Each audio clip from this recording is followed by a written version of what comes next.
Oh, we just don't talk. Hello, everybody, and as we promised, we're right back. We're live right here from Punta Cana on the 36th WBO Congress. And of course, my dear friend, two-time world champion, Olympian, Oscar Valdez, and Steve Weisfeld. He's here because, like we promised earlier today, we were talking about the revisions in the different guidelines of the different entities in boxing. But now we're going to talk about the nitty-gritty. And two very important subjects that you and I touched base upon. Steve, thank you for joining us. First and foremost, I see you're dressed for the part. Dominican Republic. Beautiful here, yes. Sits well on you. Thank you, thank you. So, Mama Juana, beer, what sits better with you? You're kidding, right?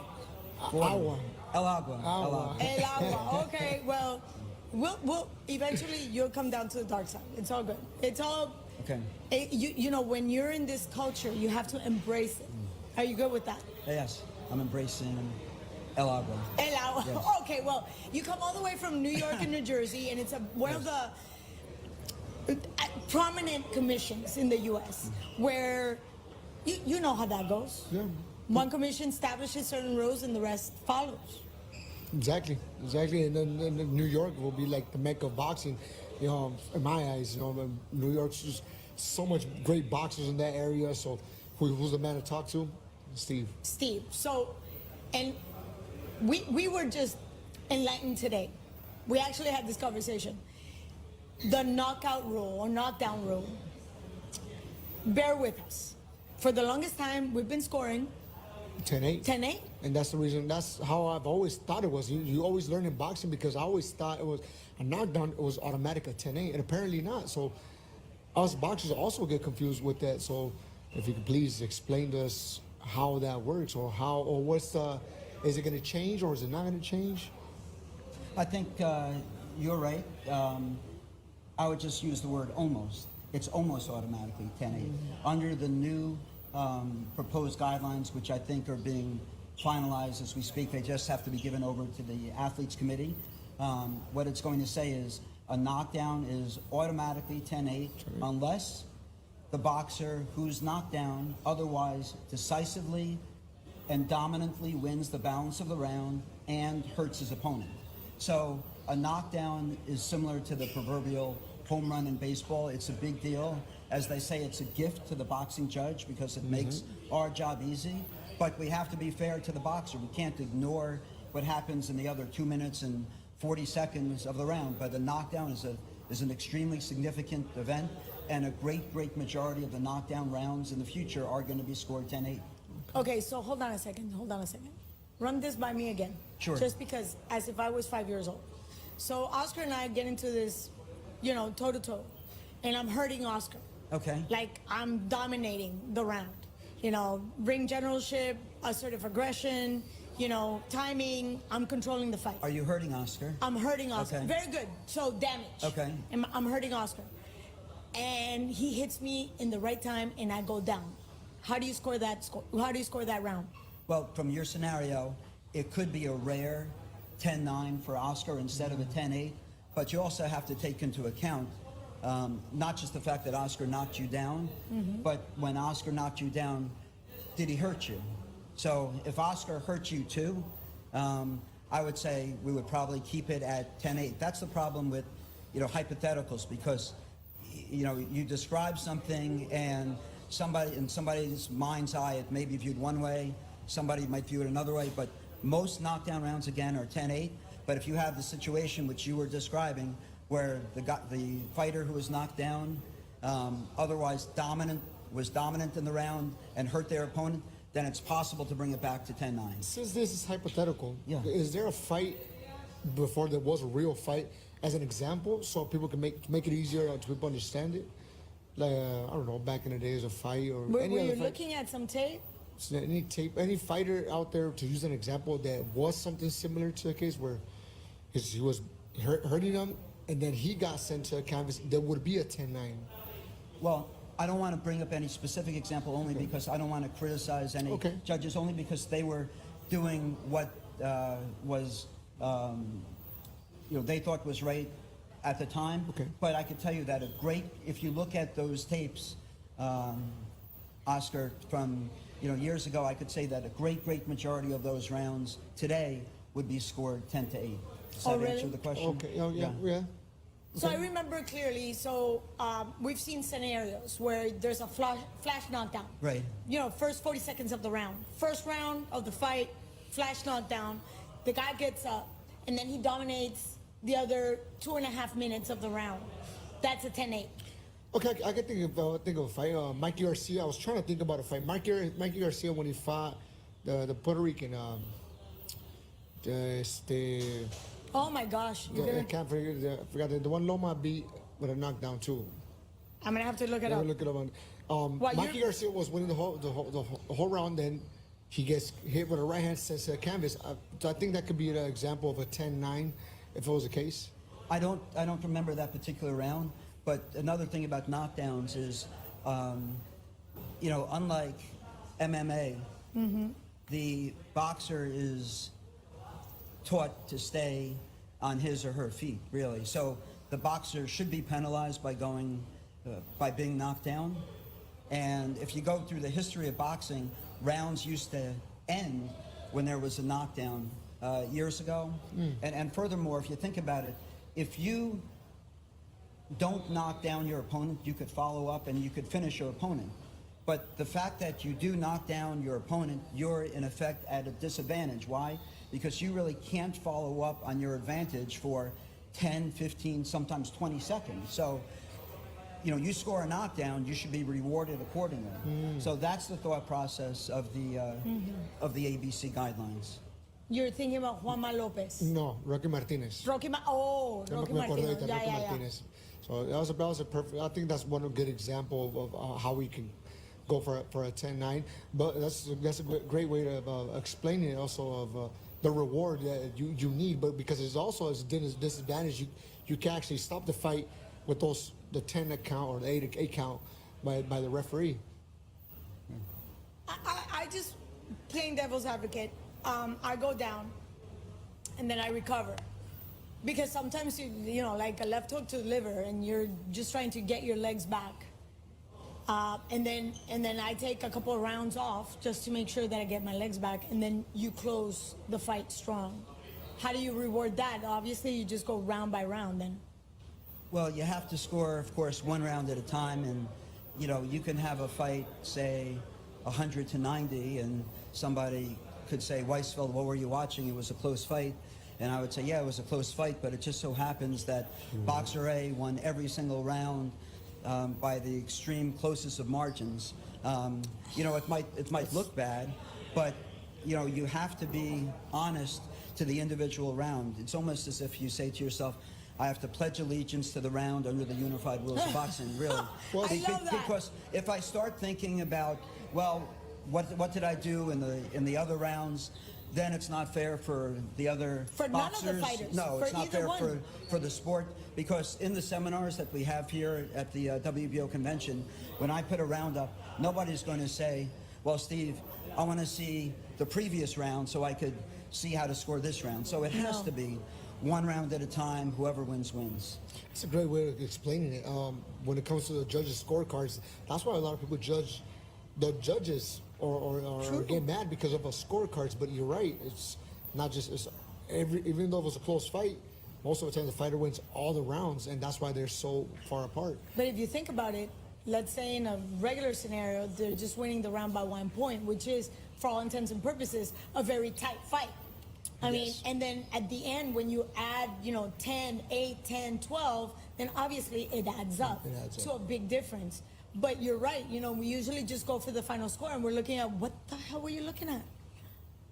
You can't really judge a judge by the final score. You have to look at each individual round, and you also have to realize that the rounds could be viewed differently depending upon where the judge sits. When you're watching it on TV, you're watching on a monitor. Sometimes you don't see the true effect of a body shot in particular, and maybe a judge from one seat gets to see it. So it's very hard to judge the judges, but at the very least, you have to look at each individual round. And it's great that you brought that one up, because there's been an incident not too long ago about the low blow, and we wanted to think about that precisely when the judge.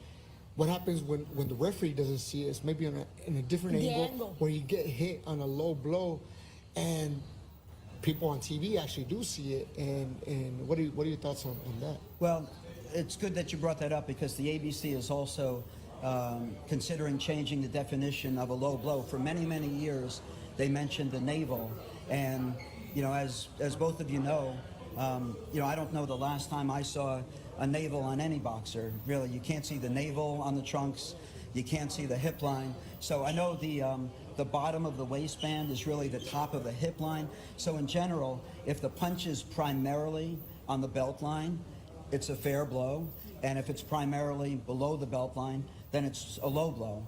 And we just try to keep it simple. I mean, the navel doesn't really factor into the equation anymore because you can't see the navel. But hang tight, we've seen these cases where they just go with the shorts all the way up here. What do we do then? Well, that's why it's, like I said, it's the bottom of the belt line. The bottom of the belt line doesn't really change. I mean, sometimes you have maybe 6 or 8 inches above the bottom of the belt line, but the bottom of the belt line is usually the top of the hip line. So if it's below that, then it's generally a low blow. And one other thing I want to mention too is it's also in the purview of the judge most of the time to make that determination. I've been to a number of referee seminars. Jack Reese is doing a great job at the seminar here, but I've never heard any referee say that it's a referee's job to tell the judge which blow is a low blow. So if I think that the punch is low, I'm not going to call it even if the referee is silent. Going back to specific, talking about the angles and the referee, we've gone to a few, rules when the ref walks into the locker room and says, well, you got to do this, this, and this, and I'm going to be watching for this, watch for headbutts, da-da-da-da. Now we go into the ring, you go, from here down is not good, from here up is good, from here down is not good, from here up, every ref has their way of saying it. Wouldn't that already establish, not just for the ref, for the fighter, but the judges? I mean, isn't that a way of establishing what I see as a fair shot? Oh, you're 100% right. That's an excellent point. And when I can see that the referee does this before the fight, then I will look at that to see how the referee determines what the low blow is. But 2 things. First of all, many referees don't do that before fights. They just say, clean shots. Yeah, basic. Right, they just say the basic, they don't establish the low blow. And also, a lot of times, I'm blocked out from seeing the demarcation point because it's not just the fighters that are in at that point. You also have the boxers' trainers. So I'm certainly not going to walk around or ask the trainers to move so I could see where the referee marks a spot on the belt line. But you're certainly right. When the judge can see that, that is the good indication as to where it's a low blow and where it's not a low blow. Because we've seen it many times when the fighter or the team decides to have the short weight. I've seen it 1,000 times. Yeah, plenty of times. So all of a sudden the low blow is actually not a low blow. You know what I'm saying? Because the belt line, as a regular person would wear the short, yeah, I can see how that would establish a low blow. And I think also us men know when it's a low blow. Yes, I think you guys do. It's extremely painful. So of course, we know when you see that shot, we go, that was a low blow, or that was just under the belt line, and it's under our criteria. But at the end of the day, it's the judge who makes the final call. I mean, the referee. The referee. Well, right. At the end of the day, it's a referee that makes the final call. You're 100% right. And as a judge, you have to listen to the referee. So if the referee says it's a low blow, then you can't call it as a clean landed shot. Conversely, if the referee says it's not a low blow and it's a knockdown, you as a judge have to score it as a knockdown. Period. Yeah. If the referee says it's a knockdown, it's a knockdown. And if a referee says it's not a knockdown, then it's not a knockdown. But I'm saying in terms of what's a fair punch, a legal punch or not a legal punch, that's usually the purview of the judge, because the referee is not going to say, Steve, that was a punch in the back of the head or a punch in the front of the head. The referee doesn't tell the judge what.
You know, somebody says, well, this person wrote a good article about you. Well, you can't get too high about that because, well, maybe the next article is going to be critical. So you have to take a lot of things with a grain of salt and just do your job.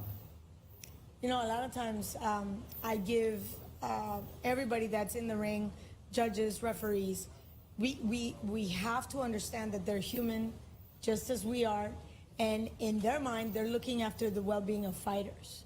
So how many times do you, I'm not gonna say make a mistake, but just make a judgment based on what you're seeing right then and there? Yeah, because a referee could do well 100 times, but if it gets that one time wrong, I feel they're penalized too hard by the people. But that's the way I was thinking. But now coming to what he just said, it's true. Your main focus should be on doing well for the fighters, because at the end of the day, they're the one risking their life. So, you know, we kind of look at all the angles for referees, fair shot for fair criticism towards everybody. But at the end of the day, the fighters are the ones who should be protected inside the ring. Mm-hmm. And even if you know, the judge is watching a round again to try to improve, you know, I'm watching the round from the TV camera, from that vantage point, you know, without being there. So, you know, maybe I watch it again, I could say, yeah, I could certainly see it from this angle for the other fighter. But when I'm in that particular judge's chair, you know, you're only in there once. And, you know, that's your one shot to do what's fair for the boxer. Which leads me to my next question. We've dabbled into, you know, the immediate replay, instant replay. You know, baseball was perhaps one of the last sports to actually implement it. NFL worked really hard to avoid it. It was implemented in basketball, and then first of all was tennis. How do you see this playing from now forward in boxing? Well, I like the replay. I think you have a debate, the age-old debate between fairness on one hand and efficiency on the other. Mm-hmm. And in my mind, unless you have a very inefficient result, I'm going to go with fairness every time. And you had, for example, a couple of years ago, a fight at Mohegan Sun. Mike Mazzulli, who's the president of the ABC, also is in charge of Mohegan Sun, and they have instant replay there. And this was a fight on Showbox. The 10th round of a fight, I think it was Michael Williams versus Yis Solano. And the referee called a knockdown, and the referee took a point away for a low blow. And at the end of the 10th round, Mike said to the three judges, hold your cards. And then 5 seconds later, he says, no knockdown, no point deduction, score the round. Oof. So you have to know where you are as a judge, and you have to be very quick. What could happen if this call is reversed? But at the end of the day, you know, we're there for the boxers, and you know, if the right call is, you know, no knockdown and it shouldn't have been a point taken away, that's fine, and I will adjust. You have to adapt as a judge, and I think that's better for the sport as a whole. I think it brings transparency, but that is, for lack of a better word, a ballsy decision, because I have yet to see an overturn like that. Because usually, in every single environment, colleagues will cover colleagues, and to be able to say with no doubt and complete certainty, hold your cards, this is wrong. This is, I mean, times are changing. Well, I believe they did that on another fight in Nevada. I think it was the Caleb Plant Benavidez card. I don't know if it was that fight, but on the card where I think they said it was no knockdown. Or maybe they just agreed with the referee's decision. But I know that they did go to instant replay, and if the call had to have been overturned, then it would have.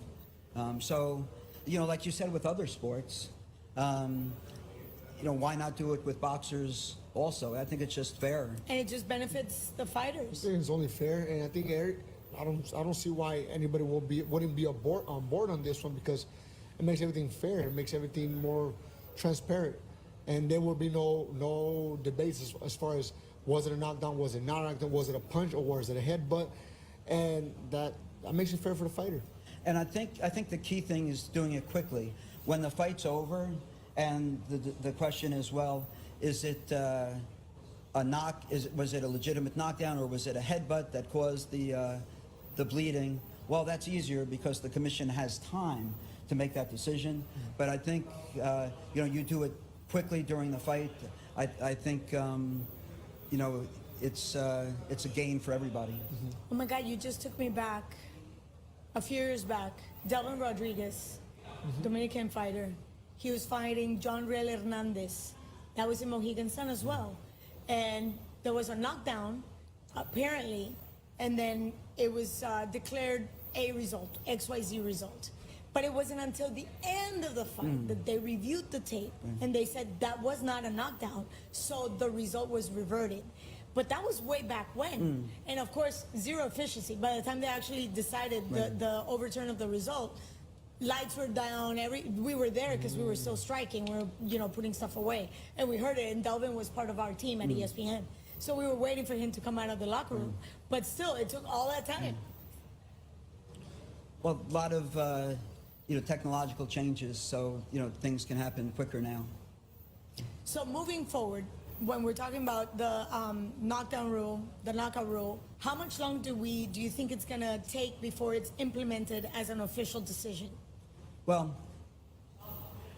this is like I said, the ABC guideline. I believe that the WBO fully supports and follows the you know, the ABC guidelines. I mean, it is up to each state, because it's a guideline. If a state wants to do something, you know, its own way, you know, that's up to each commission.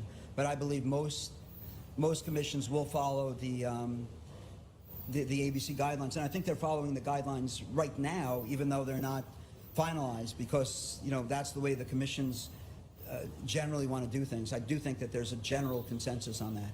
Nice. What happens to states that have no commission? I'm not familiar with any states that Detroit doesn't have a commission. Michigan, I don't. I'm not familiar with the Michigan Commission, but I guess if there are fights, if there were ever fights in Michigan, I mean, I know there have been. I mean, whatever the commission is there. They'll just adhere to the ABCs? That's exactly what I was going to say, right. I'm sure that they would implement the ABC rules. Now, the ABC rules are, you know, they have the 13 ABC rules, and then they have the guidelines, and, you know, for the most part, the guidelines are for, you know, title fights and non-title fights. But, you know, as I said, at the end of the day, it's up to each commission. But I think in general, you know, there's more consistency now than, you know, when I started judging, you know, years and years ago. That was yesterday. What are you talking about? When I started judging, you know, some states had a 10-point must system, some had a 5-point must system, some had a round system. What? I mean, we didn't even have consistency on that. So I think the general arch is more and more consistency among the states and in scoring, which is a great thing for the sport. And that helps you guys a lot better because now you're not adhering to every other state's rules. Yeah, Right. we definitely, us fighters, that's what we need. And we need this like in the convention and having everybody here and talk and explain this to us because, like I said before, us, a lot of these fighters, I thought I knew about this 10-8. I thought that's how it was always. So I guess you always learn something in boxing.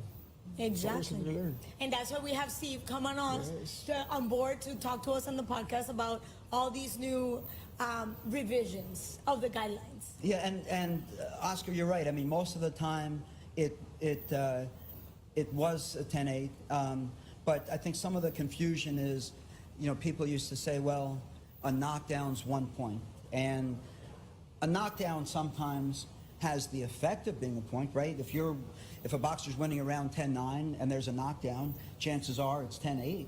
But a knockdown itself, like if there's one punch in a round, you sort of have this debate: is a knockdown 1 point or is it 2 points? So and my point is, you don't get into is a knockdown 1 point or 2 points, because if there's a punch in the round and it causes a knockdown, it's a 10-8.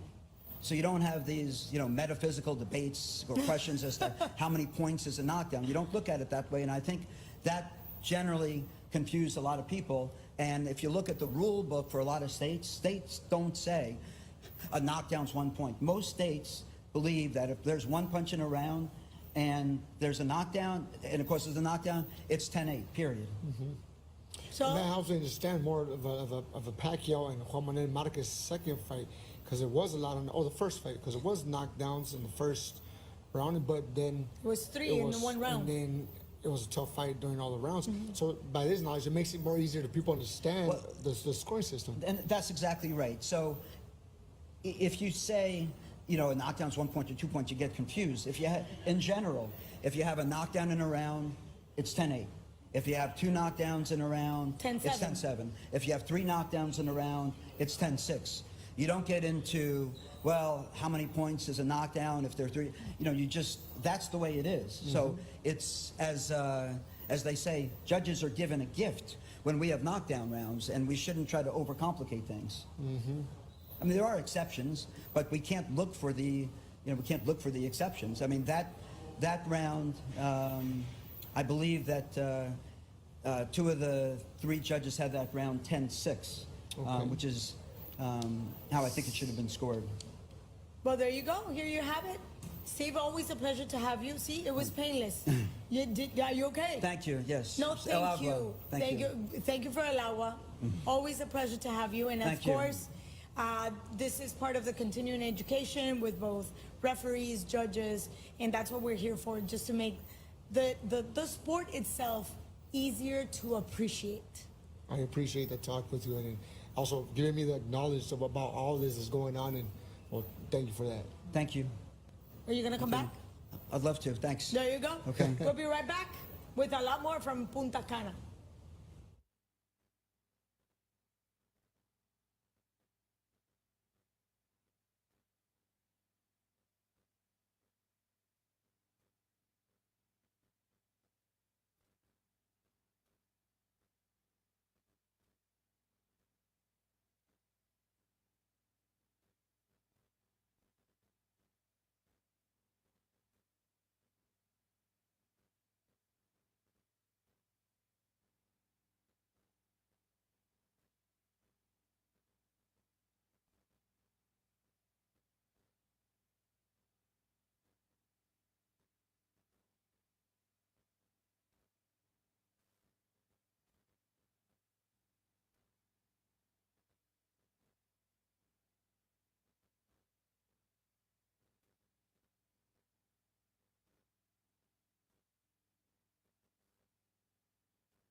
Y amigos, estamos de regreso después de un breve receso mientras estamos reorganizando el set. Oscar Valdés, Claudia Trejos de regreso aquí en Punta Cana, trayéndoles a ustedes todos los pormenores del Congreso número 36 de la OMB. Y Oscar, acabamos de tener a Steve Weisel, que viene de la Comisión del Estado de New York y New Jersey, y de verdad que nos iluminó. La conversación fue totalmente en inglés, pero como tengo yo aquí al campeón, 2 veces campeón, ¿quién mejor que tú para que nos expliques exactamente qué entendiste tú? Comencemos por la nueva regla del knockout sí. O knockdown.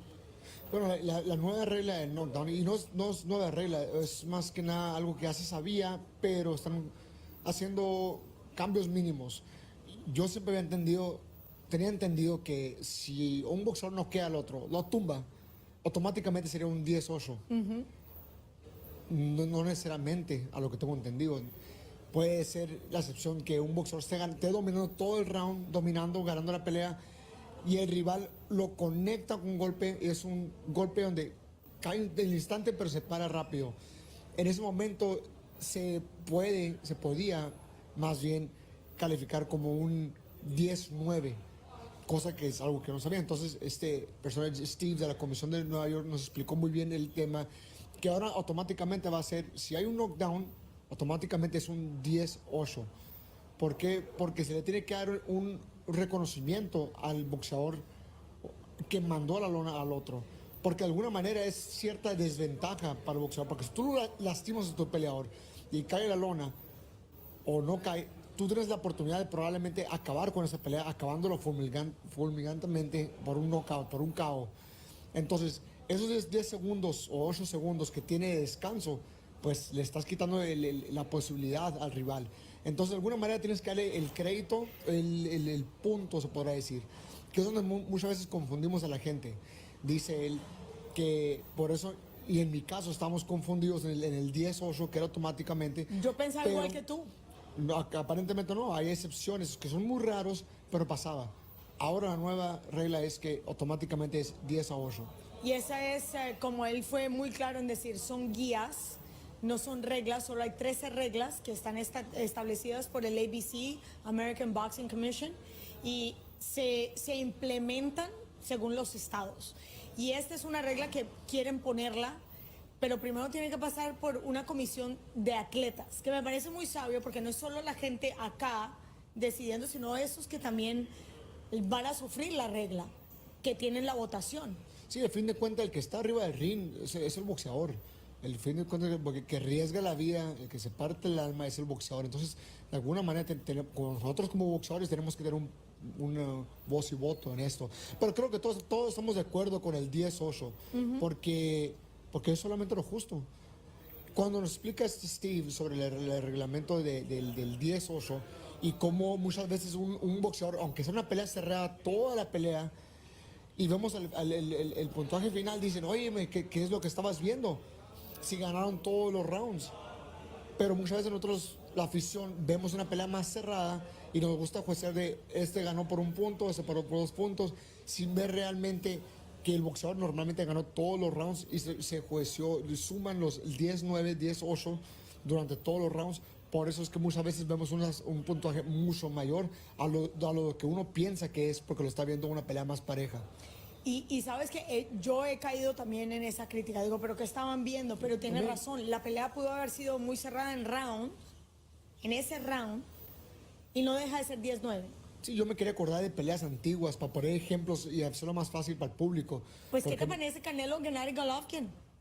La primera y la segunda es todavía más complicada. Sí, es muy complicada, pero si te vas por round, es donde ya empiezas a sumar los puntos. Pero cuando ves la pelea en general, dices tú, empiezas a jugar diferente la pelea. Me gusta más el ejemplo de Mikey García con Rocky Martínez. Ah, sí, donde Mikey García iba dominando toda la pelea, bueno, todo el round más bien.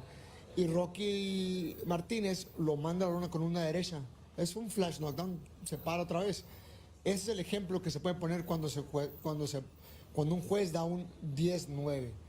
¿Por qué? Porque Mikey García iba ganando todo el round y el knockdown pues lo hizo que ganara Rocky Martínez. Rocky Martínez. Entonces, ese era el ejemplo que quería poner, y otro ejemplo como Pacquiao y Márquez, las primeras peleas, donde decían, oye, ¿qué están viendo? pues muchas veces el Pacquiao mandó la lona a Juan Manuel Márquez en el primer asalto 3 veces. tres en el primer- veces, sí. y de ahí se va el puntaje donde los demás rounds, pues muchos vieron ganar un round Pacquiao, otros lo vieron ganar la mayoría a Juan Manuel Márquez. Cuando se dio la decisión, pues todo México, incluyéndome a mí, estaba molesto por la decisión. Entonces, ya cuando ves el puntaje, el sistema de puntaje, cómo es, ya más o menos entiendes un poquito mejor. Así que aprendemos algo todos los días, como lo dijiste tú hace un ratito. También tocamos el tema del golpe bajo. El golpe bajo, pues, ese siempre ha sido como la zona negra en los golpes del boxeo. Porque depende de dónde tengo yo el short, dónde tengo yo la banda, obviamente dónde tengo el belt. Y lo están estableciendo. En antaño se usaba el ombligo como el punto de medición. Ya no. Ya no, y nos estaba explicando muy bien Steve de la Comisión de Nueva York, que tiene que uno tener criterio cuando es en el cinturón, si es un poquito más abajo del cinturón o si es muy abajo del cinturón. Y puso términos, nombres diferentes, nombres que yo no sabía en el mundo del boxeo, más viejo que el de hoy. Hoy si está debajo de la cinta, es un golpe abajo, es un low blow. Aparentemente no, tenía otro nombre donde si estaba un poquito más abajo, si estaba bajo la cinta, tenía su nombre. Vamos a poner que es el cinturón. Pero si es más abajo, ya es un low blow. Y eso solamente el referee puede definir si fue un low blow, y se lo dice a los jueces. El que tiene la última palabra ahí sería el referee. Pero tú has estado en situaciones donde la acción es la acción es la acción. Y el referee no puede estar encima y no siempre tiene el punto de ventaja para ver dónde viene el golpe. Y literalmente el referee, creo yo, humildemente, también depende de la reacción del oponente que recibe el golpe. Y te voy a confesar algo. Dale, Te voy a ver. Te voy a tirar una que he usado como técnica. Y ojo, no es que lo pensé, sino es que en el momento se dio y lo tomé para mi ventaja. Estaba peleando, décimo round, cansadísimo, con la quijada quebrada, cansado. Scott Quigg. Scott Quigg. Ojo, por lo que son hombres entienden, para lo que son mujeres, cuando tienes un golpe abajo, no te duele el instante. No. Te duele a los 3, 4 segundos, te da un dolor inexplicable, un dolor tremendo. Entonces, Scott Quigg me pega abajo, yo sé que fue abajo, yo lo sentí, pero no fue muy abajo. Explico, o sea, fue abajito del Pero cinto. no para hacer daño. Entonces me pegó, y yo antes, porque yo sé el dolor que viene, Ajá. yo hice el pancho antes de, yo me tiré, y me hinqué, porque yo ya sabía lo que venía. O sea, no porque yo quiero actuar de que me dolió, sino porque yo ya sé que el dolor que viene. Entonces me hinqué y ya empezaron más bien le dijeron al rival, hey, fue abajo, tal, tómate los 5 minutos, me dijeron. Y yo no me tomé los 5 minutos. Uno está caliente, quiere regresar a pelear también. Pero tenía la quijada quebrada. No, pero no tomé ni un minuto. O sea, fue un ratito que lo tomé porque yo sentía que también tenía a mi rival lastimado. Entonces también tienes ventaja. O sea, puede ser contraproducente porque el rival puede que se recupere. Entonces, yo me hinco y ahí viene de repente, no fue tan abajo. Entonces, ¿fue low blow o no fue low blow? ¿Me explico? O sea, hay niveles, porque hay peleadores que igual, como lo que estamos mencionando, que tienes que usar hasta acá arriba. Ajá. Entonces fue low blow si te pegan un poquito bajo la cinta, te están pegando del ombligo. No, eso no es un low blow. Entonces, yo lo usé para mi beneficio, eso porque, ojo, repito, yo pensé que iba a venir el dolor y me hinqué antes, ya me estaba quejando. Y cuando no hay dolor, me paro y le hago ya como que estoy bien y box y seguí peleando. Pero lo usé para abajo. Tomé un poquito de descanso, cometí uno mucho, pero lo suficiente para regresar al cuadro. Gané la pelea, gracias a Dios, fue una pelea tremenda, pero es el ejemplo que quiero poner, de que bajo la cinta, si te paran un poquito bajo la cinta, no necesariamente significa que es un low blow, o sea, a lo que me está explicando Steve, de la Comisión de Nueva York. Entonces, creo que antes de esto yo estaba con que es low blow, como sea, porque abajo ahí ya es low blow. Pero como lo explico a él, que hay zonas, dije, bueno, sí es cierto. Puede ser un poquito abajo del cinturón y pues es un low blow, porque lo estamos nombrando para hacerlo más fácil para el público. Pero tenía otro nombre que me quiero acordar el nombre en inglés. ¿Cómo dijo? Que gray area o no, Sí, no como sé. un, no. como un área, no recuerdo, Sí, pero sí. lo que sí te puedo decir es que puede haber un low blow, puede ser un golpe bajo, pero sin daño. Sin daño, pero... O sea, hablemos de acción versus daño. Sí. O sea, yo te puedo dar un golpe bajo, pero tal vez no te hace el daño porque no es tan bajo. Como te puedo dar un golpe en los riñones, que también es un golpe cuestionable y no te hace daño. Pero también, algo que mencionamos con la Comisión de Nueva York, Steve, el referee normalmente siempre viene al vestidor de nosotros y nos dice dónde está bien, dónde está mal, las reglas, protect yourself at a time, etcétera, etcétera. Entonces, ahí él te dice, si yo considero que fue intencional, te voy a bajar un punto. Si yo considero que fue accidental, no muy abajo, no muy arriba, pues lo voy a marcar como Low accidente y low blow y te voy para la esquina y te voy a dar un aviso. Conteo. Un aviso. Entonces, creo que va lo mismo que dice, que el referee tiene la última palabra en cuanto a si es low blow, si no es low blow, si es cortada por golpe o no es cortada por golpe. Entonces, me gustó mucho cómo lo explicó en inglés. Estoy tratando de hacer lo mejor posible para explicar un poquito en Estás español. haciendo una labor perfecta porque si yo intentaría ya había perdido el año. Una cosa que me parece de suma importancia, el valor y la importancia que tiene la claridad de mente del juez. El referí, como tú dices, tiene la última palabra y el juez tiene que depender de lo que el referí diga. Volvemos otra vez al tema del golpe bajo. Yo tradicionalmente, los referees que conozco, dan las instrucciones en los camerinos y antecitos de la campana inicial, donde vamos al centro del ring, decimos golpe aquí, de aquí para abajo está bien, de aquí para abajo está mal, de aquí para arriba está bien. Clean fight, una pelea limpia. Cuando yo digo break es break. Cuando yo para la acción y te vas a la esquina neutral. Son básicamente como el último recorderis, pero eso para mí establece el parámetro por el cual el referí va a comunicarse con el juez para decirle, así es como yo voy a llevar la pelea.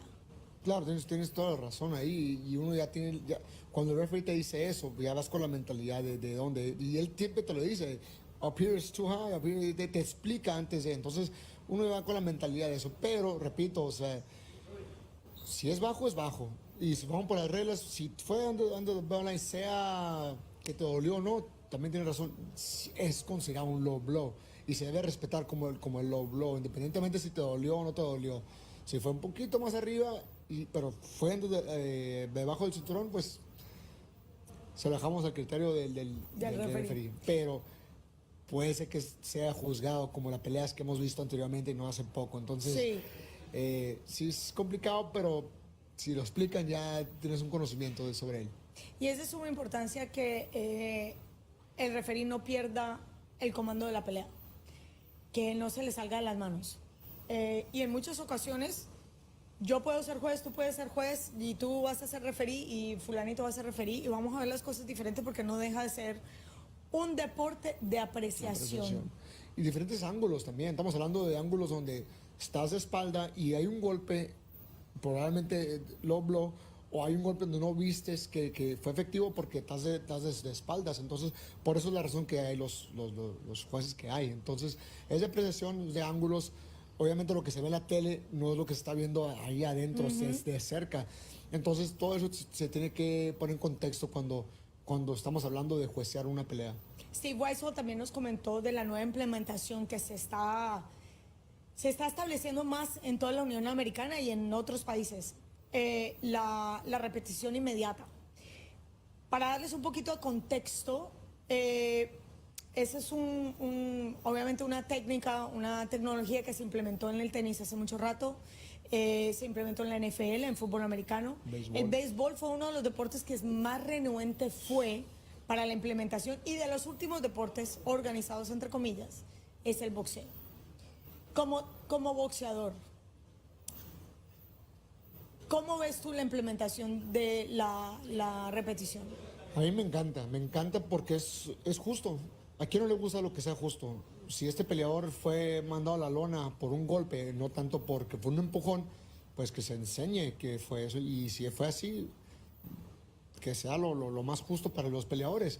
Y viceversa. Yo tuve un caso en 2014-2015 donde me mandan a la lona, pero no fue por un golpe, fue porque era zurdo y me trompiezo y pasa el golpe rozándome y lo marcan como knockdown. Digo, gracias a Dios gané la pelea, pero eso me estuve distraído todo el tiempo porque dije, no me mandaron a la lona, no me mandaron a la lona. Ya me está saliendo del plan de trabajo de pelea, entonces Manny Robles me tuvo que cachetear, recuérdate que estás en la pelea todavía, te subes un round nomás y ve para adelante. Entonces ganamos la pelea. Si hubiera un replay, repetición, hubieran visto de que no fue knockdown, pasó rozando, fue un tropezón de pie. Entonces, estoy segurísimo que ha habido muchísimos casos más dramáticos que el mío, pero ha pasado en el boxeo. Entonces, qué mejor manera que haga una repetición para que sea justo para el peleador el que se le tiene que dar el reconocimiento ahí. La última vez que vi primera mano fue en la pelea de Canelo contra John Ryder. Collazo fue en la coestelar y el consejo exigió tener repetición inmediata y se hizo una reversión inmediata de una decisión en el asalto. O sea, estamos literalmente en el receso después del asalto y se revirtió la decisión del referí. El referí se corrigió y se cambió la tarjeta inmediatamente. A veces creo el deporte, siendo uno de los más antiguos, ¿Sí? Es renuente a los cambios, es renuente a la implementación de tecnología, es renuente a cosas elementales que hoy vemos, sobre todo en el tiempo de redes sociales, donde todo se repite por todos lados y cualquier video se vuelve viral.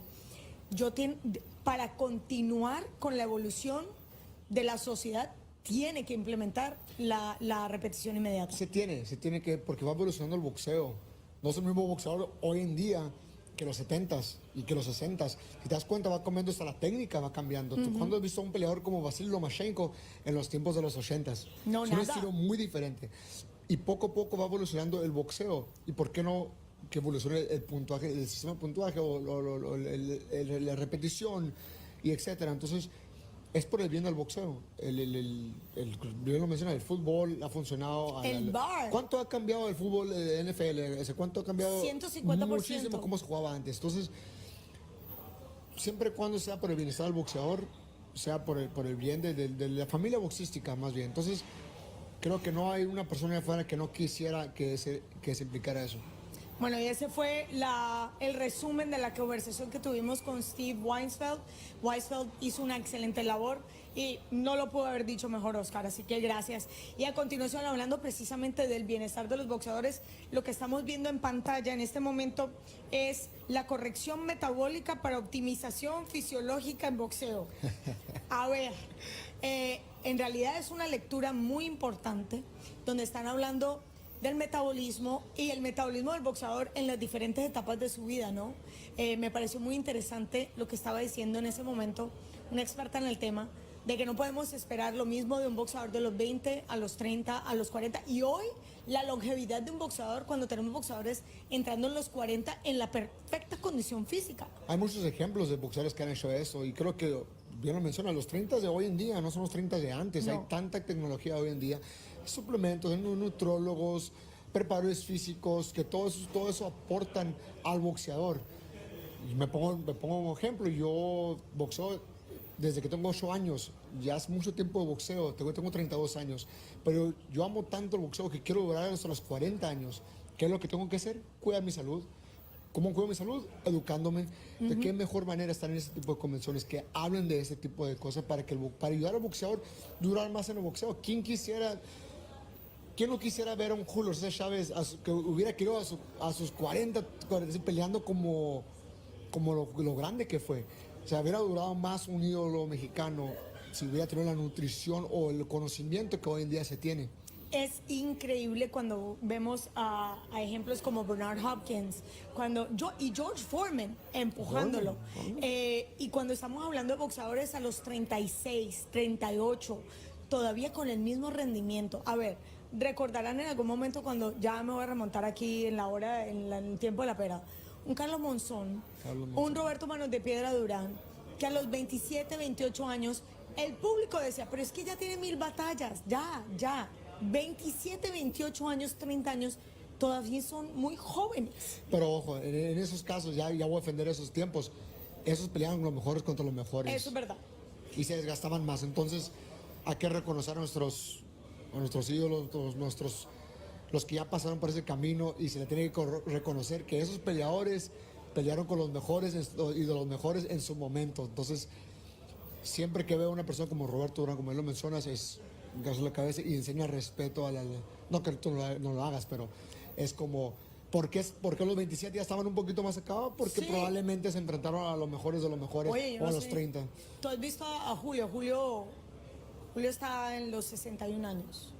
Está en la mejor condición física de su vida. Se ve tremendo. Todavía hace guanteo, todavía hace sauna, todavía hace shadowboxing. Es un ejemplo de vida. Wow. De las batallas que ha peleado en el ring. Es Y una fuera cosa. del ring. Fuera del ring, lo que él ha hecho es un gran ejemplo.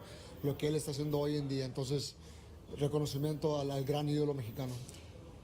Y yo creo que cuando hablamos de ejemplos de superación, o sea, hablamos de lo que hace un boxeador. El boxeador en realidad, cuando nació para boxear, lo único que tiene que hacer es entrar a lanzar golpes. Muchos ni siquiera, sobre todo cuando vienen de países como los míos, tercermundistas, que no tienen los gimnasios, que no tienen las facilidades que hay en Estados Unidos.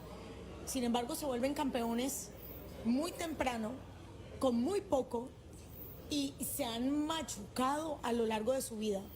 Cuando hablamos de esa superación a nivel boxístico, obviamente de admirar 100%, pero cuando has trastabillado 1, 2, 3 en tu vida diaria, con la adicción, con alcoholismo en general, yo digo, no solo te recuperas a nivel boxístico, a nivel personal, sino que das la vuelta y dices, yo quiero ayudar a todos estos jóvenes que se están viendo en el mismo camino mío. Porque uno ya pasó por ahí. Si todo lo que ha pasado con nuestros peleadores que ya pasaron por ese camino, si no le haces caso, pues estás perdido. Él ya pasó por ese camino, ya las piedras, ya se tropezó con muchas piedras, ya te dice en qué camino tomar. Entonces, va por lo mismo con nosotros, los boxeadores que todavía estamos en la actualidad, o los que estamos de la recta final. Entonces, saber y si podemos educar un poquito a la nueva generación con esos eventos, enseñando el sistema metabólico y cómo ayudar para que tengas una carrera larga en el boxeo y no nomás carrera larga, sino que dures bien en tus facultades mentales, de que estés bien físicamente, porque es muy común en el boxeo que traiga muy mala alimentación, porque no sabemos. Yo iba para allá. Y todo no es culpa del boxeador, no es culpa de nuestros padres, simplemente no sabes algo que Es cultural. no sabemos de alimentación. No. O sea, los de México, en Sonora, se come tortillas de harina, se come malísimo, muy rico, pero malísimo, si quieres un atleta de alto rendimiento. Entonces, esa cultura que llevamos, la mantenemos en el mundo del atleta, pues no te va a rendir mucho tiempo. Entonces, ya con tanta información que hay en día, con tantos eventos así que nos ayudan a educarnos en qué hacer para durar en el boxeo, pues ¿qué más queremos? Tenemos todo aquí en nuestras manos, ya solamente que uno quiera ver y educarse un poquito para durar en el boxeo. Lo que pasa también es que esa clase de información no está, o sea, tú no vas a la biblioteca y te la dan. O sea, tú no vas a Google y te dan una dieta. O sea, no solo tienes que buscar a alguien que te mire, te estudie, una guía médica y establezca lo mejor para ti, porque eso es otra cosa, ¿no? Cuando estamos hablando de deportes solitarios, yo solo puedo pensar en 2 deportes muy solitarios. Uno es el tenis, que tal vez es la banca más solitaria de todas. Ahí no hay entrenador, ahí no hay esquina, ahí no hay nutriólogo ni masajista. La otra es la del boxeador.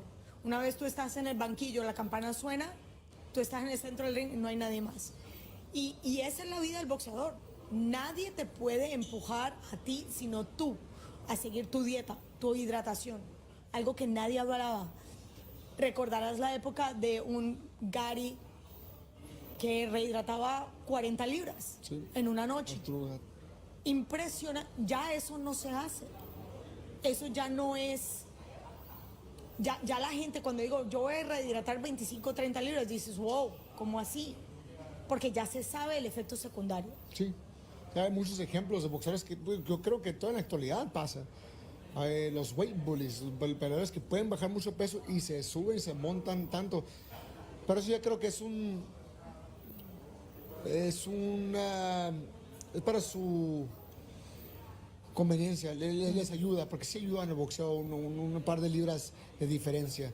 Entonces, sí ha habido muchos peleadores que se suben muchísimo de peso.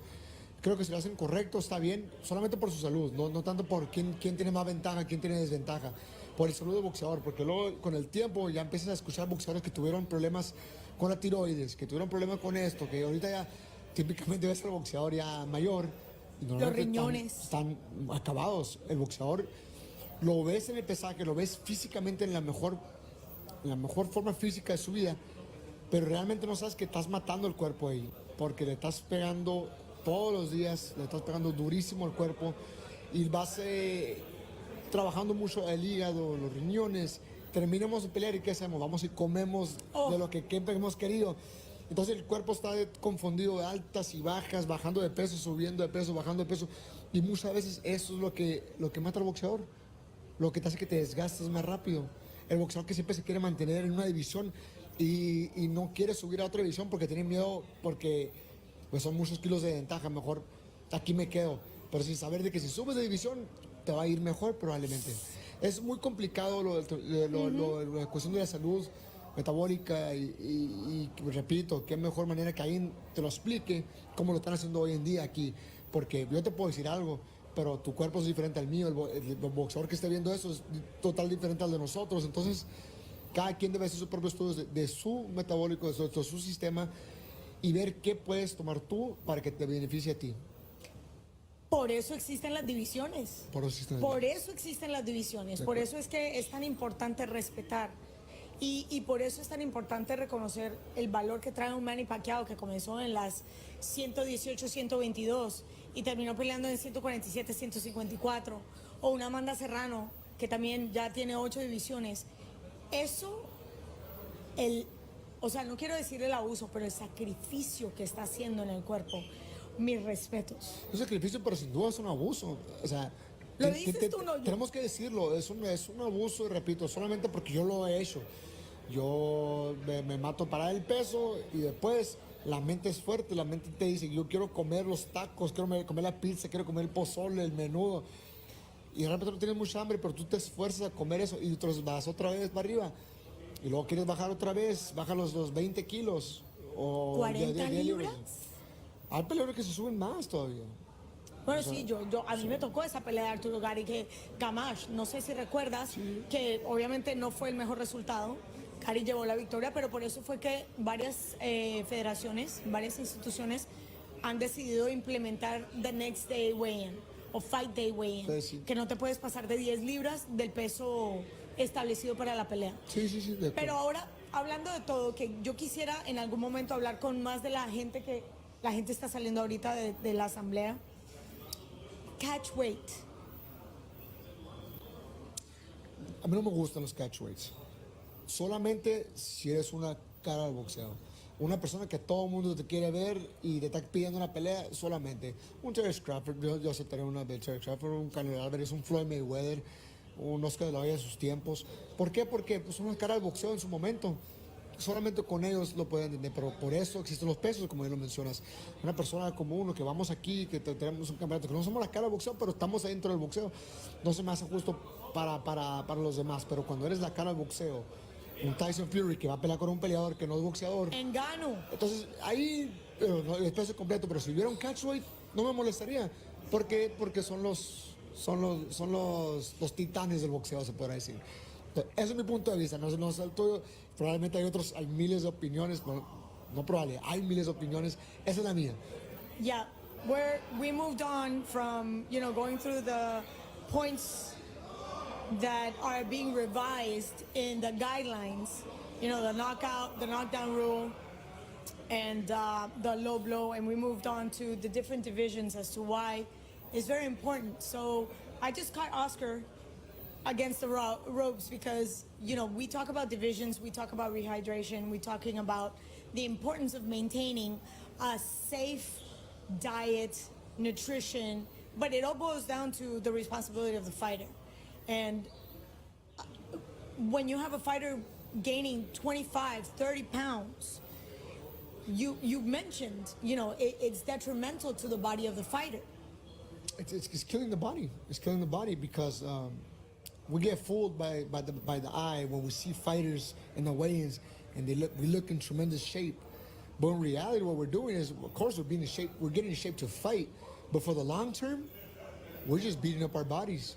We're beating up our bodies because we might, and I say might because maybe there's other fighters who do it the correct way. We might be doing it the wrong way just to make weight, just to be well prepared for the fight, but we're not thinking about longevity, not thinking about someone like, we want to be like Bernal Hopkins, we want to be like Juan Manuel Marquez, want to be like Nonito Donaire, who are almost in their 40s or in their 40s or past their 40s and still fighting and competing in an elite level. What are they doing? I want the answer, but we need this type of information, like in this convention where they're talking about the metabolic and the health issues of a fighter. We need to educate ourselves on more of this because we're beating up our body, as simple as that. We not everybody, of course, not everybody has a chance to have a nutritionist with them or somebody who knows, but simple as try to do your own research on what benefits you, because my body is different from your body, from another boxer's body. So whatever works for you, try to just educate yourself in a different and finding something different that will help you just be in better shape, be in better position to last in the sport, not just get ready for this fight. Because we've seen it over the last years. We've seen fighters that once they retire have thyroid problems and liver problems, kidney problems. The list goes on and on. Because when we're in our prime, we're beating up our body for one fight. And then what happens next? We make weight, we win the fight, or we lose the fight, then we go back home. And then we eat tacos, tortillas, pizza, etc., menudo. And then we go back a lot of ways. So we're confusing the body with ups and downs, and you can go dropping weight and bringing up all that weight back, and then we're literally killing our body. So if we want to last in the sport of boxing, we got to learn to have a lifestyle, educate ourselves in nutrition, where is the high peak, when to slow it down, when to push it more, because every athlete in a high level position is always beating up the body to be in the best shape for maybe 40 seconds or maybe for 30 minutes or for 1 hour, and then that's it. But we forget about the longevity of our bodies. We need to take care of our bodies, and what better way than have persons who know about this explain to us and teach us how to do that. And the reason why we got into this subject is because you can see in our picture-in-picture right now in the assembly, they're holding the metabolic correction for physiological optimization in boxing. I just said metabolic. I couldn't finish the whole word. Metabolic correction for physiological optimization in boxing. Yeah, I got it. You got it.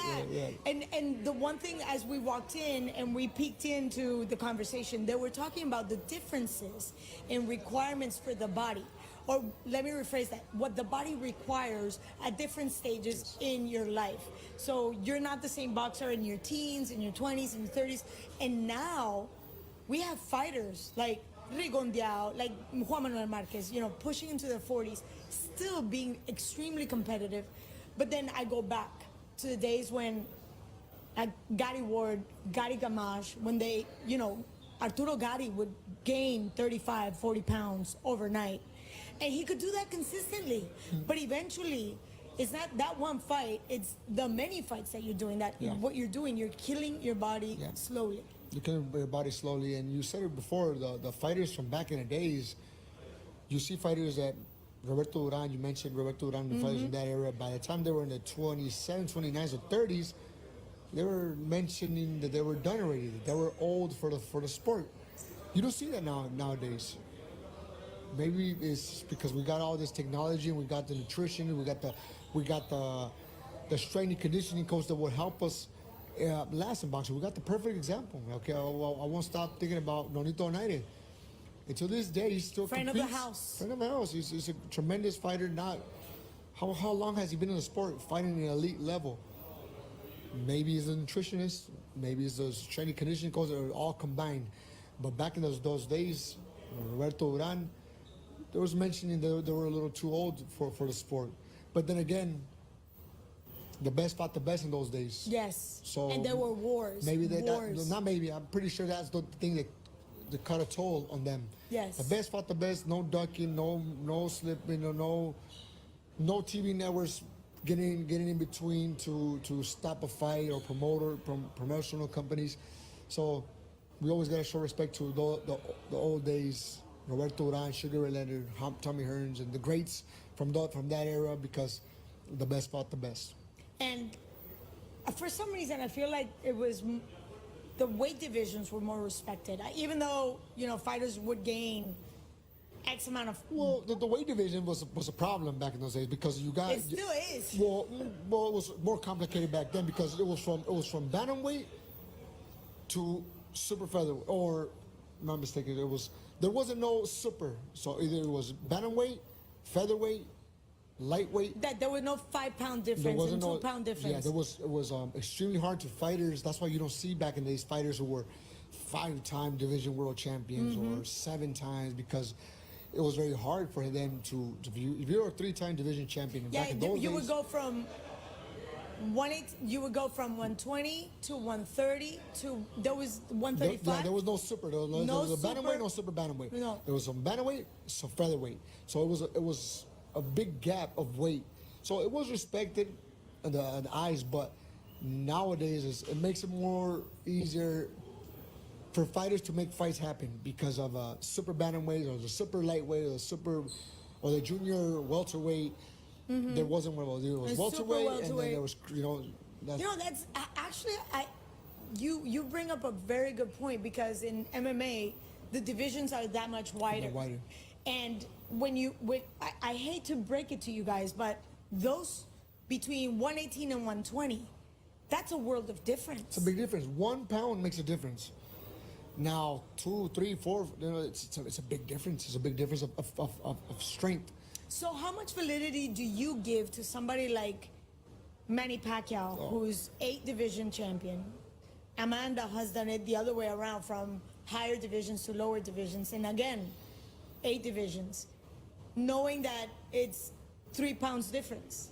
I think that's amazing. It's amazing. It's amazing. It's if it was easy, everybody would have done it. And it's hard enough to get 1 world championship in your division. Now it's way harder to keep on adding, going on different divisions and winning titles. Amanda Serrano did it the other way. Terrence Crawford, most of the divisions. It went from 140 to 147. Canelo Alvarez, he tried to beat Bivol at 175, and it was unfortunate. Wait, but he beat Kovalev at 175. But he doesn't get the credit he deserves. He deserves way more credit than my people give him.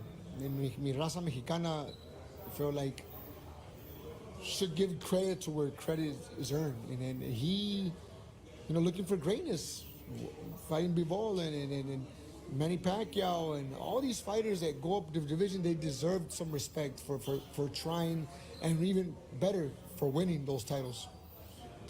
So vamos a retomar precisamente lo que estamos hablando de la importancia de las divisiones y el respeto a las divisiones. Hablamos del famoso catchweight. Y vamos a entrar un poquito en español para nuestra gente. La importancia o el valor que se le encuentra a esta nueva era de boxeo, donde las divisiones están separadas entre 4, 2 libras, cuando hablamos de 118, 122, 126, cuando antes iba de peso gallo a peso pluma, a peso ligero, y no habían esos puntos medios. Obviamente ser un campeón de múltiples divisiones era más difícil. Era mucho más difícil, sin duda, en esos tiempos. Entonces, por eso escuchas a boxeadores legendarios como Julio César Chávez decir, no, pues no le da mucha validez a cuando un boxeador va subiendo de división a división, porque en sus tiempos era más difícil, y solamente se entiende su forma de ver las cosas, porque en los tiempos aquellos, pues no había un gallo super gallo, pluma super pluma, era de gallo a pluma, y era mucha diferencia de peso. 2 kilos es muchísimo peso de diferencia. Cambia todo con una sola pegada en ese transcurso de medio kilo a 1 kilo a 2 kilos. Entonces, porque no es solo el peso que cargas, es el peso con el que viene también tu golpe. Aparte del El golpe, peso con el que viene el puño. lo que tú vienes bajando desde, si vienes de 69, 70 kilos para 59 kilos Uf. y que otro pues más o menos ahí esté cerca, es muchísima diferencia de peso. Solamente creo que los boxeadores y los peleadores de MMA entenderían la diferencia de cuánto uno pega duro cuando son 1 kilo de diferencia. Es muchísimo. Entonces, en aquellos tiempos, cuando no existían las divisiones de medio, los supers, super mosca, super gallos, O super los junior. plumas, o los junior welterweight, junior featherweight. Esos tiempos eran más difíciles, es más difícil porque ya no podías dar gallo porque te faltaba medio kilo para dar el gallo. Entonces tenías que brincar hasta pluma. Era muchísimo la diferencia Sí, son 6 libras. entonces es muchísimo. Entonces, peleadores que se coronaron campeones mundiales en aquellos tiempos se le tenía que dar un tipo de respeto diferente, un tipo de respeto de alto valor, porque por algo eran campeones mundiales, arriesgando muchísimo. Entonces, hoy en día que existen el super gallo, el super pluma, el super ligero, facilita más al boxeador que tenga más probabilidades de ganar campeonatos. Pero también le doy crédito a la evolución del deporte, porque recuerda, cuando estamos hablando de un joven que entra al deporte a los 14, 15 años, se convierte en profesional, di tú un Canelo que comenzó en la 147, o tú que comenzaste en los pesos bajitos y eventualmente llegas a peso pluma, tú estás embarneciendo y te da la oportunidad de escalar paulatinamente, de suma importancia para tu salud. Sí, claro, es por tu salud, porque obviamente nos encanta tirar golpes, nos encanta dar y recibir a veces, muy pocas veces, pero también es una forma de sentir el boxeo.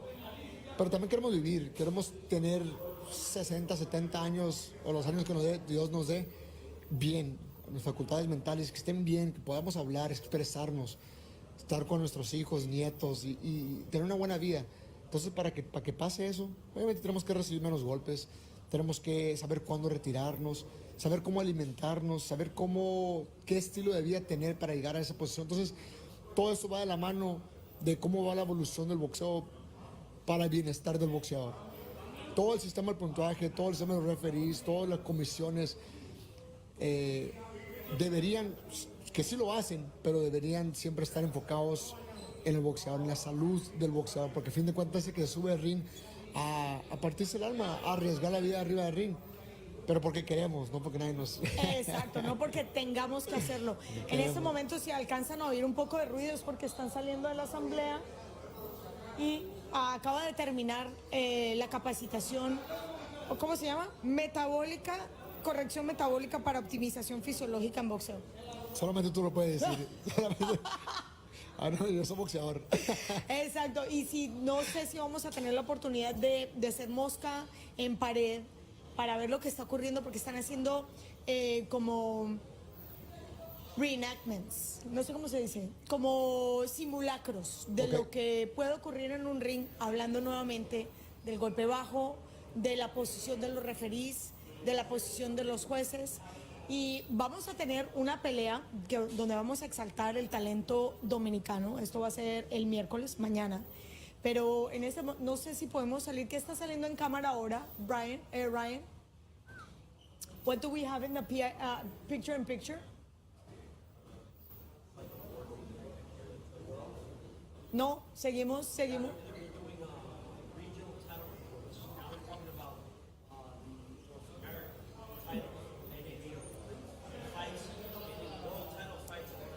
Okay. Perfecto. La importancia de...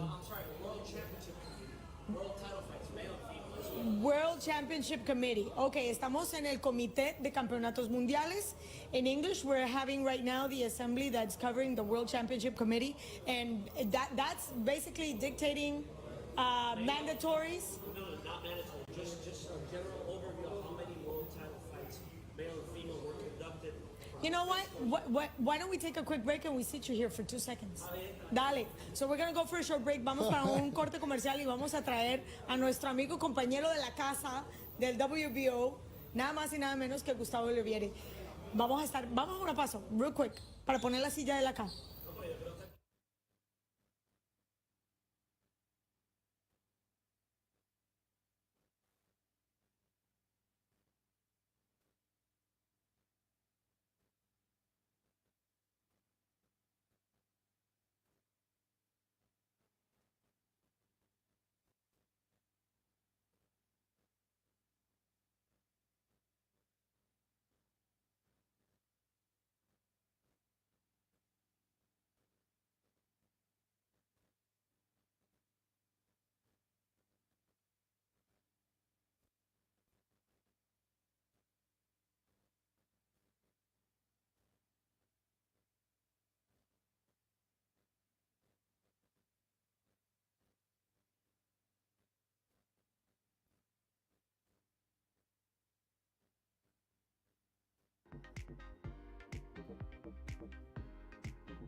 Well, Oscar and I promise and we deliver. Nosotros prometemos y aquí está la promesa.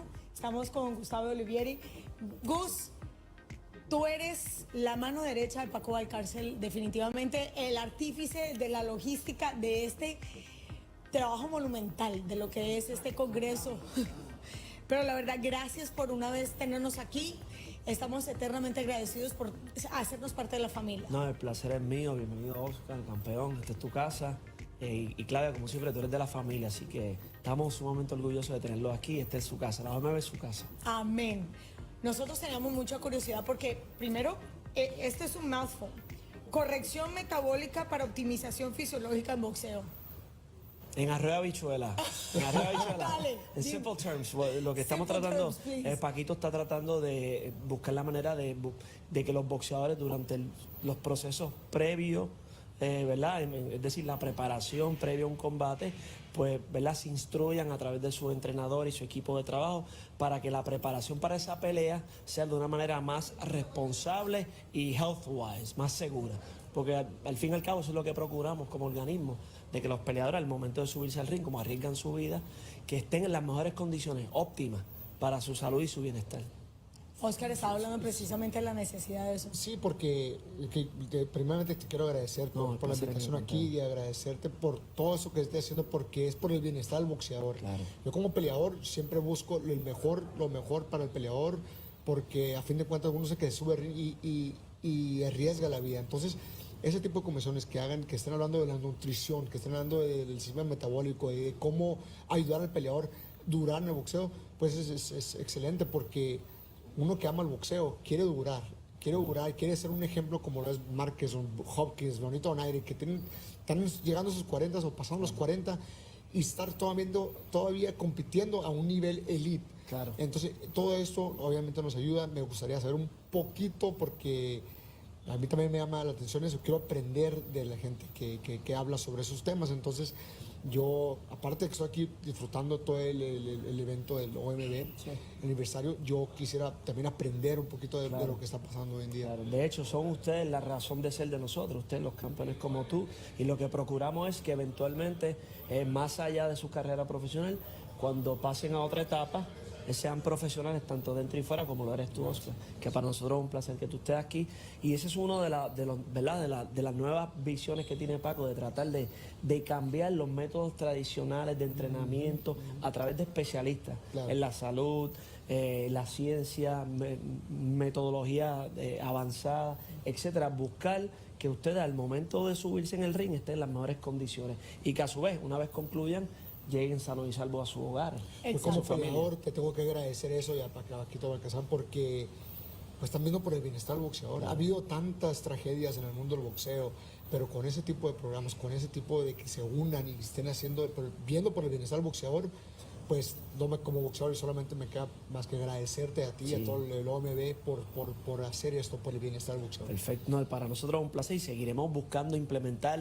¿verdad?, nuevas metodologías, recursos, instructores, conferencias, para que eso siga, ¿verdad?, mejorando cada día más, porque at the end of the day, safety. Safety first. Safety first. Yep. Tuvimos la oportunidad de hablar con Steve Weissel, hablamos de la revisión de las líneas de guía, Sí. lo que es el knockdown, el 10-8, el 10-8, Sí. hablamos del golpe bajo, pero ahora acá sigue la asamblea y en este momento están hablando Sí. del World Championship Committee. Sí, correcto. Eso tiene muchos detalles porque eso es a nivel global. Hay Correcto. 80 países. 82. Quedé corta 2. 82 países. Y creciendo. Gracias a Dios. Y amén. Te iba a decir that's what she said, pero no, Sí. lo voy a dejar ahí. El consenso, ¿cómo funciona? ¿Por región? ¿Un consenso global? Excelente Piramidal. pregunta. Excelente pregunta. La OMB se compone de múltiples países del mundo, ¿verdad? Representantes de comisiones de boxeo que regulan sus respectivas jurisdicciones donde se promueve el boxeo y se produce el boxeo profesional. Entonces, en el caso de la OMB tenemos varias regiones en Norteamérica, Europa, Asia, China, Australia, Latinoamérica y el Caribe, ¿verdad? Y cada Oh, el región... Caribe está separado. Sí, el Caribe está dentro de los Estados Unidos, pero también dentro de la cuestión latinoamericana. Puerto Rico La parte somos geográfica. latinos, pero somos norteamericanos también. Entonces, cada región tiene su propio comité. Y, por ejemplo, llega una solicitud de un mexicano con un panameño. Ambos peleadores tienen los méritos para pelear por un título regional, el título latino. Pues esos peleadores que son más para prospectos, que van para desarrollándose, pues eso se evalúan los récords, cuál es el récord, si viene de ganar, si viene de perder, si viene de derrotas consecutivas, si está activo, está inactivo. Todo eso se toma en consideración y se atiende eso por región. Lo mismo en Europa, lo mismo en Asia, lo mismo en China, lo mismo en Australia. Y eso el peleador tiene que ser de esa área geográfica para poder disputar ese título. Es decir, Oscar, que es de México, no puede cualificar por un título de Europa, porque él es mexicano. Él puede pelear por un título de México, título latino o un título de Norteamérica. Pues por el área. Prácticamente. Entonces, y nosotros aquí, literalmente, having a hard time tratando de hacer un solo ranking, imagínate ellos, Es que por sí. todo el mundo. Sí, Y entonces- entonces, esa información queda centralizada con ustedes en sí, Puerto Rico. la oficina central que ubica en Puerto Rico lo que hace es que recibe peticiones de, por ejemplo, vamos a usar el promotor de Oscar, Top Rank. Viene Carl Moretti, somete un correo electrónico y dice, mira, WBO, yo tengo a Xander Zayas contra Juan Fernández, Mexican Fighter, con un norteamericano o puertorriqueño, pues ahí podemos hacer un título de Norteamérica o un título latino, o un título juvenil si están dentro de la edad que es hasta 25 años. Entonces se hace ese título regional y por lo general ese título regional te abre las puertas para entrar en las clasificaciones mundiales. En ocasiones eso pasa de manera automática dependiendo si verdaderamente tienen los méritos. Eso varía dependiendo de división. Hay divisiones más calientes que otras, hay más tráfico que en otras. En pesos pequeños hay más flexibilidad. En pesos como 35, 40, 30, 54, 68, hasta Canelo Heavyweight, el proceso es un poquito más restrictivo porque la competencia es mayor. Pues prácticamente ese es el formato. Y el Comité de Campeonatos Mundiales, que es como la madre, La mamá de la todos mamá, los pollitos. porque es el que regula estos dos cinturones, Ajá. el título mundial, pues esos cogen solicitudes de los promotores para mandatorias, para Eliminatoria. subasta, eliminatoria. Y el Comité de Campeonatos se compone de 5 miembros que votan. Todas las determinaciones se votan. Claudia, ¿qué tú opinas? Oscar, ¿qué tú I have a opinas? headache already. Jeff, ¿qué tú opinas? Ryan, ¿qué tú opinas? Y se vota. Y esas tablas se tienen con la hora, cómo votó, por teléfono, por email, todo eso, record keeper, para mantener la transparencia. Yo no quiero ser la secretaria. Exacto. Eso es demasiado. And you know what? I'm going to have to break it to you because we're going to have to review this in English only Yeah, because sure. for the longest time, people underestimate the importance of those minor Titles. titles. Yeah. I see. I'm a sports person, so I come from the D leagues, the C leagues, Sure. the minor leagues. You know, you have Yeah. double, triple. You know, there's a process of growth, Yep. and boxing in general. People think that the guys just come out of The blue. sky. Yeah. And that's not it. So the question was, we talk about separations in regions because this is a global organization. Sure. So how do you establish? I mean, that was a question. How does that work? Is it like individual? Is it like a pyramid? Is it elimination? I'm sorry, you're gonna have to do it all over Okay, again in English. no worries. Like let's use the example like for a world title fight. Oscar, I'm using Oscar as an example. Oscar fights for a regional title, right? He gets rated in the top 15. Let's say the committee determines that Oscar merits a number 12 position in the ratings in the 130 division. Okay, Oscar then makes one defense that could take him to number 10 because the number 1 moved up to 135 and you have to move them up, or number 1, number 2 fought it And somebody and lost? they lost and they were demoted or excluded or inactive. It depends on, it's a case-by-case scenario. So back to Oscar's example, Oscar defends the title, he moves up to 10, then there's a switch that he keeps winning, he then fights for another regional title, let's say he gets to number 4, right? And the champion at 130 vacates the title. So the committee convenes, okay, we have a vacancy and we got 1, 2, 3, 4. Oscar's number 4, Jeff is 1, Ryan is 2, and you're 3. what do? Do we do a box off? Do we put like a playoff? Do we put Ryan and Oscar 1 and 4 and 2 and 3 and the winners face each other to fill the vacancy? Or we just automatically go with the first 2 highest available? So it depends. The committee has discretion. What the WBO ordinarily does, it says, okay, let me see who are the fighters. Let me see who has the more merits. If you have a division that all of them are basically at the same level, you have a number 1, but he's at the same level number 3, we'll do that. And we'll put 1 against 4 and 2 against 3, or 1 against 3 or 2 against 4. And we issue a notice called negotiation order. We tell Oscar's promoter, hey, Top Rank, you got 20 days to negotiate for the elimination or to fill the vacancy between Oscar and Jeff. If you guys don't reach an agreement in 20 days, we'll set a purse bid.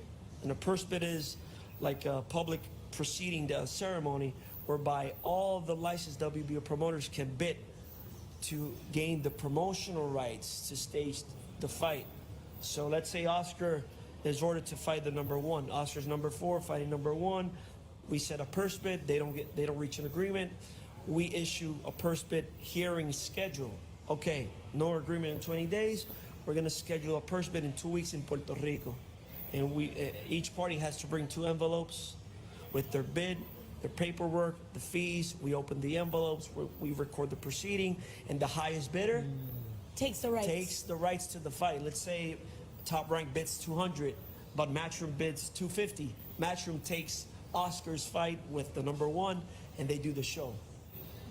Even if Oscar's not there? No, because most of Top Rank's promotional agreements, they have a clause for bids. If they lose a bid, what Oscar receives from the promoter, Top Rank gets something because Top Rank has invested in Oscar's career. I have a headache. Those are, That very, very, I mean, which is, again, it's not like a contender falls out of the sky. No, it doesn't operate that way. Yeah, there's a process. And then if you have Panama fighting against somebody from Puerto Rico, or a Canadian fighting against Puerto Rico, that's also part of the. So it ends up at a decision making of how many? We're talking about, I think, let me see, North America, Europe, China, Asia, global. Latino, 7 or 8 regions, basically. And each region notifies us, hey, these are my fighters. Keep them on the watch. This guy should merit a higher rating. The World Championship Committee receives all that input from all around the world, and we go through the list with the ratings committee, which is another topic, and we go down the list. Okay, we got Oscar, let's say Oscar, when he won the title, he was rated number 12. He defended, he went 10. And let's say his promoter said, no, he won. And he won decisively by knockout in the first round. He deserves a number 8 spot from 12 to 8. We reconvene. Let's see. So it's a case by case. Wow. That's exactly what they're doing right here. And then I've been privy to the ranking process, which is going to take place on Thursday, right? On Thursday, that is correct. And I want to be a fly on the wall for that. Sure. We need to be a fly on the wall. Yeah, the process on Thursday is once the committee convenes in open session, they go from the 105 division up to heavyweight. And they give, first request. A promoter gets up, hey, my name is Gustavo Olivieri, I'm promoter X. I represent Mr. Juan Perez at the 105. He has a 9-0 record with 8 knockouts. He's not rated. I think he's deserving of a top 10 rating. Here's his record, and the promoter provides the box records. Profile the boxer. Okay, duly noted.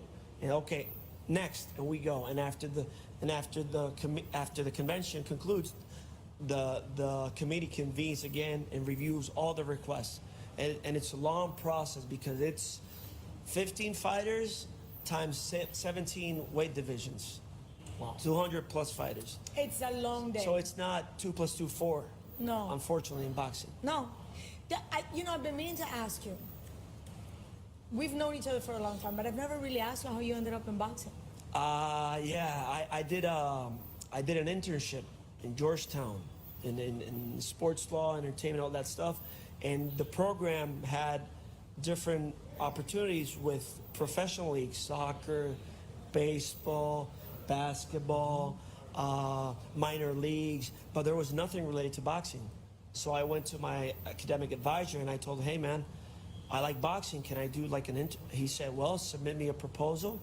I started calling different promoters, I'm not gonna mention them. I started calling the Puerto Rican Boxing hustler. Commission. He was born to be a hustler. They didn't answer the phone, so one day I called the BO, and Doris picked up the phone, one of our staff office collaborators. Thank you, Doris, for everything. And she said, send me your resume. I sent her my resume, and I started calling again, pestering Doris. And she was like, Paco's not here. The president is traveling. He's all over the world. And after like 2 months of calling and pestering, out of the blue, they called me on a Monday. I had my beer all this, like that. I was all, can you come tomorrow 10 a.m.? And I lived like a 3-hour drive from the office. Yeah, because you live in Lincoln. In Maya West, the Maya west side, West. yeah. And the office in San Juan. I took a 3-hour drive, and Paco got in. He saw, hey, you got your shoes shined. That's good. Tie, okay, what do you do for a living? Blah, blah, blah. And thereafter, he said, I have a couple of things to do. I'll let you know. And then another month went by, and I started calling and calling and calling. And then he said, how much I have to pay you? Nothing. It's a internship. No, I just want the opportunity. And he gave me the opportunity, and up to now. And then you became a lawyer, and then you're now... I was a lawyer before. You way were? before. You had already taken the board? Yeah. I mean, the bar? Yeah, the bar. I had a law license for almost 3 years. No. Yeah. Because he is a lawyer. That's why he's so specific with his words. Unfortunately. Cállate. So, yo le pregunto, nos conocemos hace mucho tiempo. Sí. Le pregunté cómo se metió al boxeo. Sí. Eso se llama el rebusque de verdad, el hustle. Yeah, I think I was at the right place at the right time and just trying to, get a chance, Yeah. And if I can do something here, I can learn here. I'm open to keep learning and growing, and that's how I view it, But I think that's part of boxing in general. You just keep knocking on doors and knocking on doors. We were just talking about how he ended up getting the tattoos. That was earlier today. Awesome. And it was literally the hustle and the commitment of making things happen. Yeah. Who better than you? Because God knows. I mean, No better hustle than Oscar no right better here. hustle because God knows. I mean, I think champ. you were born with the hustle in your chip. Yeah. Jay, we're born with it because, we tried all those different sports. We tried baseball, track, swimming, but the last one was boxing. It was for me. I was made to box, and then that's the first step. And the second step was watching boxing. I was like, I want to be Olympian. Then I want to be a world champion like Julio Cesar Chavez or Eddie Morales or Marco Antonio Barrera. And then you dream and you continue with your path, and then one thing you know, you're here in a blink of an eye. In a blink of an eye is like just a couple of, just not too long ago I turned pro. Now I'm here. So it is true what they say. It is true that time goes by fast. So take advantage of your youth, take advantage of everything, and don't stop dreaming or following your dream. And then eventually it's going to come back. I think I agree 100% with Oscar, but I wanted to point out that sometimes in life, the train stops at your station. You either hop in or it passes, and sometimes life opportunities are like that, man. And I think I got that chance. Paco opened the doors to the WBO, and I met a lot of great people like yourself, the staff, traveled places that I never had dream of. Met a lot of people. It's been a hell of a ride, and I hope it continues. And you will keep dancing your way through salsa in different countries? Yeah, hopefully. So just because I have a piece of history right here with the WBO, I want to get first your perspective. Once you walk down this hallway and you see all these great names, again, greatness, looking at greatness, and obviously, you're part of it. Yeah. How does that feel? Oscar's part of it. Yeah, well, you too. But I'm going to start for with me, it's mixed emotions because I'm happy to be here because, like I said before, I've dreamed of all these moments when I was a kid. I've dreamed of being interviewed. I've dreamed of being a world champion. I dream about going through all this. And like I said before, it wasn't a sprint. It was a marathon. And once you're at this age, I'm at 32, it's like Okay, this is not gonna be forever. So you start enjoying every little single thing. This, going to the gym, going here, going there, talking to people who know about boxing. So being the fact that I'm here with all these champions, it means a lot to me. It means a lot to me, and I'm enjoying the ride. I'm enjoying everything, every single talk that we had about boxing. But there's another side of me who says, I'm gonna be here again. I'm gonna be here. I'm gonna be one of those pictures again. Amen. I'm gonna have that belt. So it's mixed emotions, but they're both good. Yes. They're both positive. And we know we're just waiting for the moment. Yeah. It's not if, it's when. Yeah, exactly. And in your eyes, I mean, when you and I met just a couple days ago, women's boxing was there, but not quite. All of a sudden, we have a whole row Yeah. of ladies that I refer to call them women fighters. And it They're keeps just growing. fighters. It keeps It keeps growing. Yeah. And not only that, you have the confirmation of outstanding stars that we talk about, top of the line. Yeah. You know, Echelon, yeah. like elite, the Bud Crawfords, the Clarissa Yeah. Shields, the Amanda Usyks, Serrano, Amanda Serrano, and the list goes Katie on and on. Taylor, yeah. But when you and I met, we didn't have this list. How do you feel about that? Well, what can I say? Women are here to stay. They're getting even better. The divisions are getting much better. The competition is better. Baumgartner, Serrano, Marshall, Shields, Joka, Bermudez. Keeps growing. The list. They're here to stay. And who knows? Women's boxing, you never know. So I had the pleasure of doing the Alicia Baumgartner, and I did the Jessica McCaskill fight. And I was very pleased to have somebody like Siniesa Estrada next to me and Sky Nicholson next to me. And it was great to hear my counterparts, male counterparts, talk about the ladies, not saying women fighters. They are fighters. Yeah. Did you ever think that we would get here? No. And Oscar can attest to that as a boxer. He could maybe talk a little bit more about discrimination, inequality. So we grew up, not watching women's boxing. There wasn't a thing. All of a sudden, the first image I remember about women's boxing was Jackie Nava. Jackie Nava, Jackie Nava was the Ana first Maria one. Trejo. And then la Barbie Juarez, la Maria Torres. And then, they introduced women's boxing into the Olympics. That's the first 2012. time when I was a teammate with Erika Cruz. We had a great fight Erika with Cruz, Amanda yeah, Serrano. fight of the year. Fight of the year. And it was great because it brings opportunity for women. For women, I myself, who was a father as a daughter, I want them to have a bigger opportunity in life.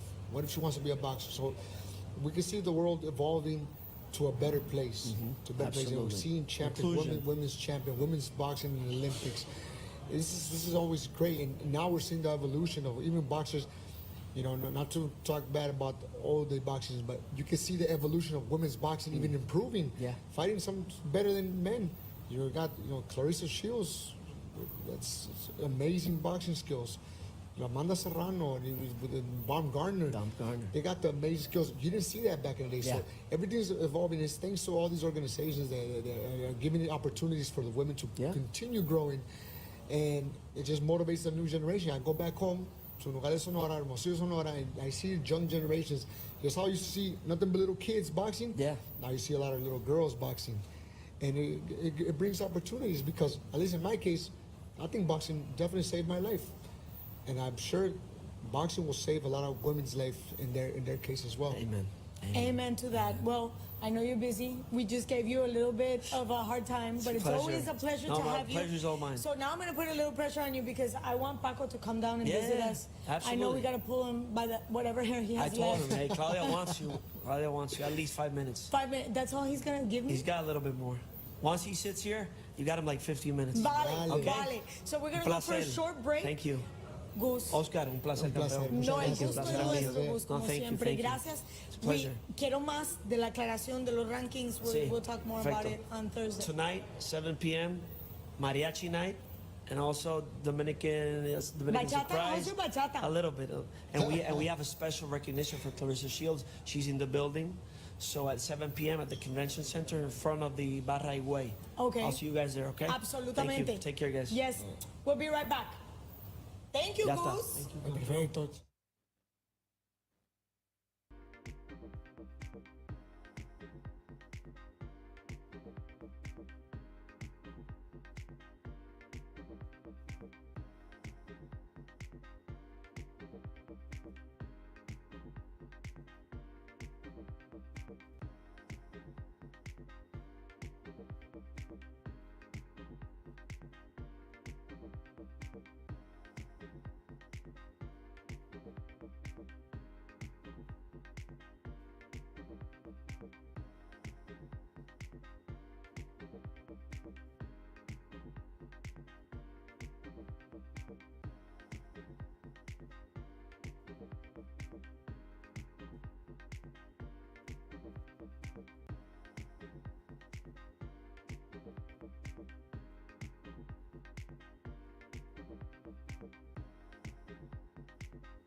And we're back all the way in Punta Cana for the 36th annual Congress for the WBO.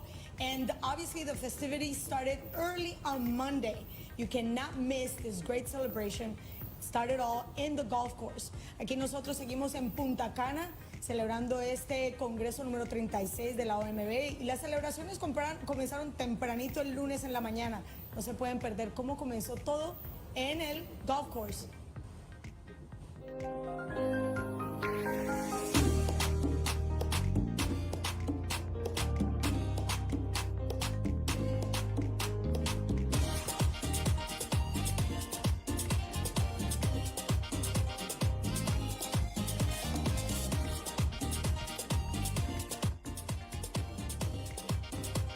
Good morning, good morning, good morning. Here we are.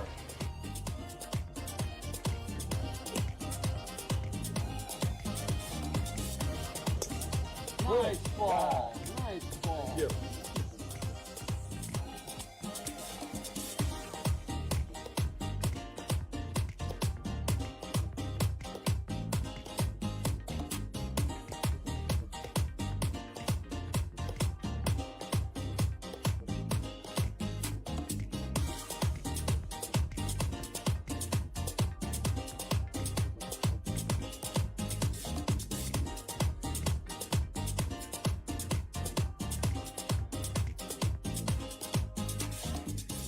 Listen, I want to clear the air. Paco keeps saying I'm retiring from golf. I'm not retiring from golf. I'm not betting with Paco anymore. He doesn't give me enough shots. I'm a little older than he is. He should respect his elders.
¿Qué te pareció? Yo sé que entre todo lo que tú haces, que corres, practicas atletismo, te gusta mucho el béisbol, pero ¿tú juegas golf? Golf es lo único que no juego. Me han querido convencer varios de mis amistades. Incluso me ha invitado Saúl Canelo Álvarez, pero no me llama la atención. Yo insisto que esa bolita se mueve. Esa bolita se mueve.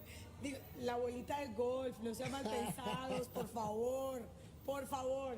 So we're talking about the skill level in golf. Obviously, in my book, that little ball moves, and you practice a lot of sports. Golf is not in your list. No, I've been invited by several friends and family members and even Canelo Álvarez to go play, and I'm not attracted to it. I feel, I tried once a long time ago how to throw it and got frustrated. And Yeah, Chrysler, because you immediately go for your the way you hold your bat. yeah, porque el pelotero es el béisbol. Inmediatamente va al grip del bat, muy chistoso. Bueno, nos quedamos esperando a Paquito Valcárcel, obviamente es un día ocupado, pero nos han dado muy buenas noticias porque ya están llegando primero los dos mejores en libra por libra, que ya sabemos que están adentro de al menos el resort. Muy buenas noticias aquí extracurricular. Bo McIntyre, quien es el entrenador de Terence Crawford, ya está libre. Tuvo un pequeño percance en el Reino Unido a raíz de un arma que no podía llevar. Pero bueno, ya está bien. Eso pasa, ¿no? Fíjate, creo que le pasa más a los artistas, a los raperos, pero porque normalmente están llenos de armas. Y cuando una persona vuela en avión privado, mucha gente no sabe que es una área de seguridad diferente. Muchas veces dejan pasar cosas, porque no están restringido la seguridad. Entonces muchas veces te puede olvidar porque sabes que vas en un avión privado. Entonces te llevas tus cosas, bajas la guardia, y creo que este fue el caso con Bomac. Bajó la guardia, se le olvidó que tiene que tener cuidado porque va a pasar por seguridad, porque muchas de las veces no va a haber seguridad en los aviones privados. Y se le pasó. Fue un error que somos humanos, cometemos errores. Se subió a su avión privado, llegó allá y le tocó revisión y le encontraron el arma. Entonces fue complicado. Yo fuera Terence Crawford, yo estuviera asustado por mi entrenador, por una persona que yo estimo. Se rumoraba que posiblemente iba a durar bastante tiempo dentro de la cárcel allá. Entonces ya lo importante es que está libre. Me da mucho gusto por él, por Bomac y por Terence Crawford, la familia de ellos, porque pues sin duda cuando tú ves la conexión de ellos se ve que es una familia unida, y a mí no me gustaría ver a Terence Crawford en el ring sin su entrenador. Bueno, fuera de cámaras tuvimos la oportunidad de hablar precisamente de esa relación entrenador-boxeador, y sabemos que en la vida de Terence Crawford, Bomac ha sido fundamental. Y es más, me comentaste tú de que había sido un testigo de carácter para Bomac, Terence Crawford. Sí, yo estuve muy atento a las noticias. Repito, soy muy fanático del boxeo, me gusta saber qué está pasando, y estuve muy atento al caso este. Entonces, una de las personas que fue a dar su testimonio ahí fue Terence Crawford. Entonces, sin duda tú ves que Terence Crawford haría lo que sea para salvarle la vida o el bienestar de su propio entrenador. Bueno, en este momento, según los reportes, son 20 meses de una suspensión, como una sentencia suspendida. El punto es, yo no soy abogada, no entiendo los detalles legales. Yo lo único que quiero saber es que Bomac llegue bien con su familia, y vamos a tener el gusto de tenerlos, esperamos, aquí en República Dominicana. Así es. Sin duda lo hemos dicho en varias ocasiones, esto es una familia. Aunque tenemos diferentes entrenadores, aunque somos de diferentes países, Terence Crawford lo apreciamos, y apreciamos a todos estos peleadores porque aunque seamos rivales, algunos somos rivales, algunos no, a fin de cuentas es una familia boxística, y queremos el bienestar de salud y física y mental de todos. Y hablando precisamente de familia, vamos a tener la grata presencia del vaquero Navarrete. El vaquero mañana recibe de forma oficial el título de supercampeón. Este es un momento obviamente medio dulce, amargo, agridulce. Emociones mixtas, porque sin duda me da mucho gusto estar aquí con todos sus campeones. Me gusta estar siempre pegado al mundo del boxeo, porque el boxeo es mi vida, es lo que más me gusta hacer. Viendo personas, grandes boxeadores, estar aquí, pues me llena de emoción. Poder charlar con ellos, tener una plática, hablar de sus peleas futuros, peleas pasadas. Entonces me llena de emoción. Pero hay otro lado de mí, que también soy boxeador. Entonces yo digo, yo tengo que estar aquí. A lo mejor no este año, no me tocó este año, pero el siguiente año tengo toda la fe que mi foto va a estar como campeón en uno de esos Absolutamente. cuadros. Y Entonces, te vamos a recibir con alfombra roja. pero por ahorita es un momento, todos los campeones, yo no vengo de hablar de mí porque yo soy a punto de aparte, yo vengo a trabajar contigo, Clara, con mi amiga Clara Trejos, y a celebrar las victorias de todos sus campeones, que son más que bien merecidos. Y sabes qué, me llama mucho la atención porque yo he tenido la oportunidad de hablar con el vaquero y es muy como tú, una persona que simplemente sabe que este es su trabajo, no hay rencillos personales. Y me va a dar gusto, es más, estoy tentada de decir que esa conversación sea entre ustedes dos, para que hablen entre ustedes dos. Y tal vez yo sea la mosca en la pared. Ándale. Vale. Porque así no nos lo vamos- agarremos a golpes aquí porque... Bueno, lo ponemos en pay-per-view. Pay-per-view. También tenemos ya la confirmación de Clarissa Shields, Sí. que en este momento es la campeona indiscutida y aparte de eso está en la lista de las mejores libra por libra. Y un reconocimiento especial para alguien que es muy cercano a mí, que la conozco hace mucho tiempo, que es Amanda Serrano. Poniendo muy en alto Grandes peleadoras. la bandera boricua. ¿Tú sabías que él es el primer campeón indiscutido que tiene Puerto Rico? Wow. Oh, no, y bien merecido. Esta Amanda Serrano tiene mucho tiempo rompiéndola en el mundo boxeo femenil. Y como yo lo mencioné, ya no es ni boxeo femenil, es el mundo del boxeo, porque así se le tiene que reconocer a estas peleadoras, porque realmente hacen lo mismo que uno. Se suben al cuadrilátero, arriesgan la vida, se rompen el alma arriba del cuadrilátero. Entonces se le tiene que dar este respeto a todos estos peleadores que estén aquí. Todos los peleadores y peleadoras deben de ser bien respetados. Efectivamente. Así que nosotros esta noche vamos a tener lo que se llama la Noche Mexicana. Nos dio un poquito de idea de lo que podemos esperar nuestro amigo Gustavo Olivieri. Nos quedó a deber el presidente de la OMB, Paco Valcárcel, pero sabemos que está súper ocupado. Nosotros vamos a seguir aquí trayéndoles a ustedes los últimos detalles de obviamente este congreso. Y ahora vamos a hacer la misma transición en inglés. You know, we're coming to an end. We were expecting Paco Alcárcel to join us, but I know he's busy. He's really busy. Yes. But he already confirmed that we have very important people coming in, the stars of boxing, and among them, obviously, you're going to get recognized. But moreover, last minute news, Bomac, Terence Crawford's trainer, has been already, I believe he already landed in Omaha, and he was looking at a 20-month sentence. But thanks to, obviously, his record and the fact that Terence Crawford, #1 in the pound per pound list, he did a character testimony, and now Bomac is safe and sound in the U.S. Great news for the boxing community, because none of us wish bad upon other fighters, especially other fighters' trainers, and especially someone who is as good as person as Bomac. You know, I've got the chance to meet him, a great guy, and you know he means no harm, even though it might look bad, of course, having a weapon with you, but hey, we're human. We all make mistakes. You know, when you're in those type of, you know, maybe private planes, security isn't the same. And we're only human. We let our guards down. He probably forgot and just flew it. Honest mistake, but it could be looked bad. But the most important thing is we're happy that he's back home. You know, I know the relationship that him and Terence Crawford have, and it's just something beautiful. It's almost like a father figure to him, and you know, I would hate to see one day Terence Crawford step in the ring without his trainer, Bomac. So it's for us as a boxing community, you know, we're happy that he's back. Let's just hope it doesn't happen again. No, of course, and imagine that. Talking about that, we talked off camera, the very close, intimate relationship, trainer, fighter, and we know the journey they've walked together. And after celebrating a very high moment in their career, Terence Crawford making history, you know, beating Errol Spence, and then Bomac going to, you know, work in another fighter's corner, he gets caught. And of course, that has to work in as a fighter, you're going like, so what's going to happen next? Because nobody knew.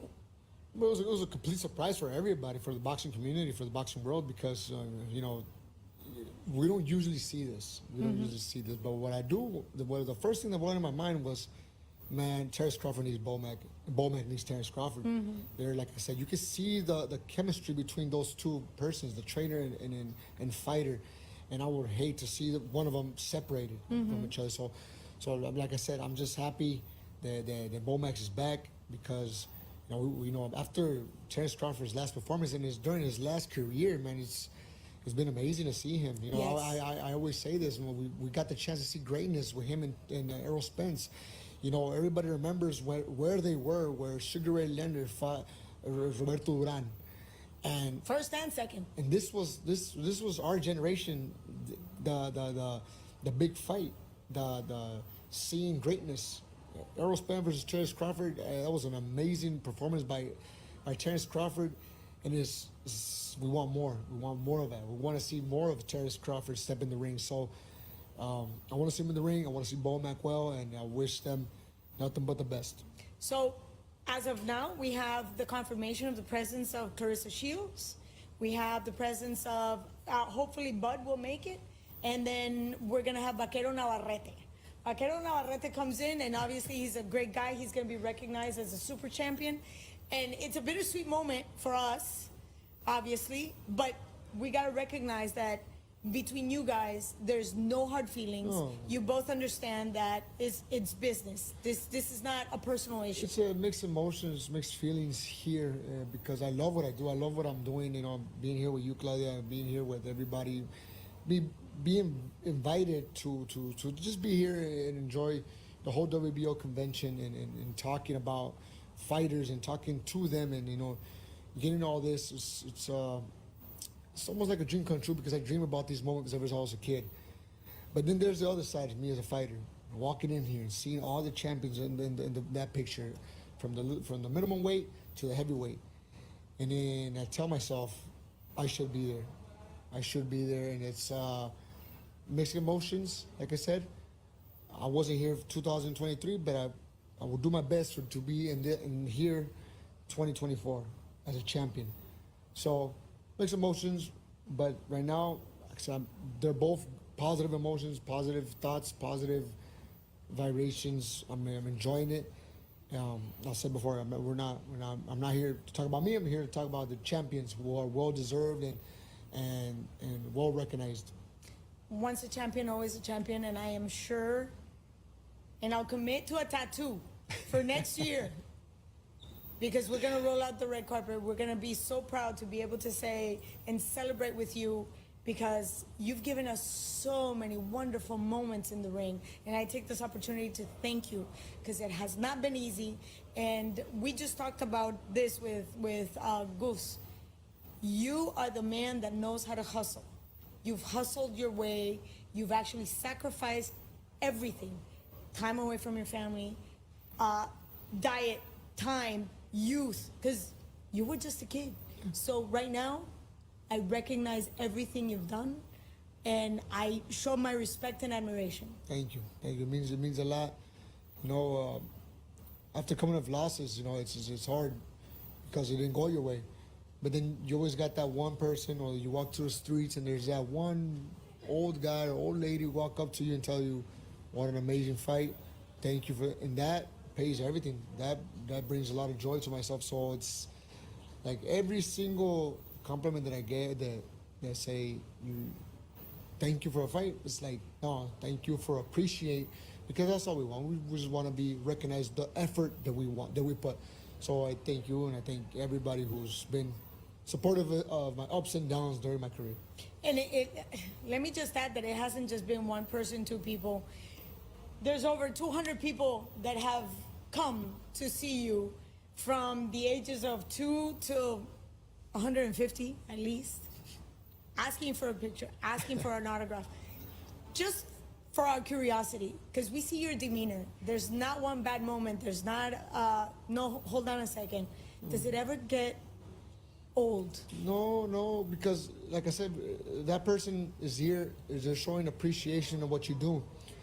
So how could you? How could someone? When I hear these stories, and it happened to me when I was a kid, And I won't say his name because I got respect for him because he later on in his life apologized.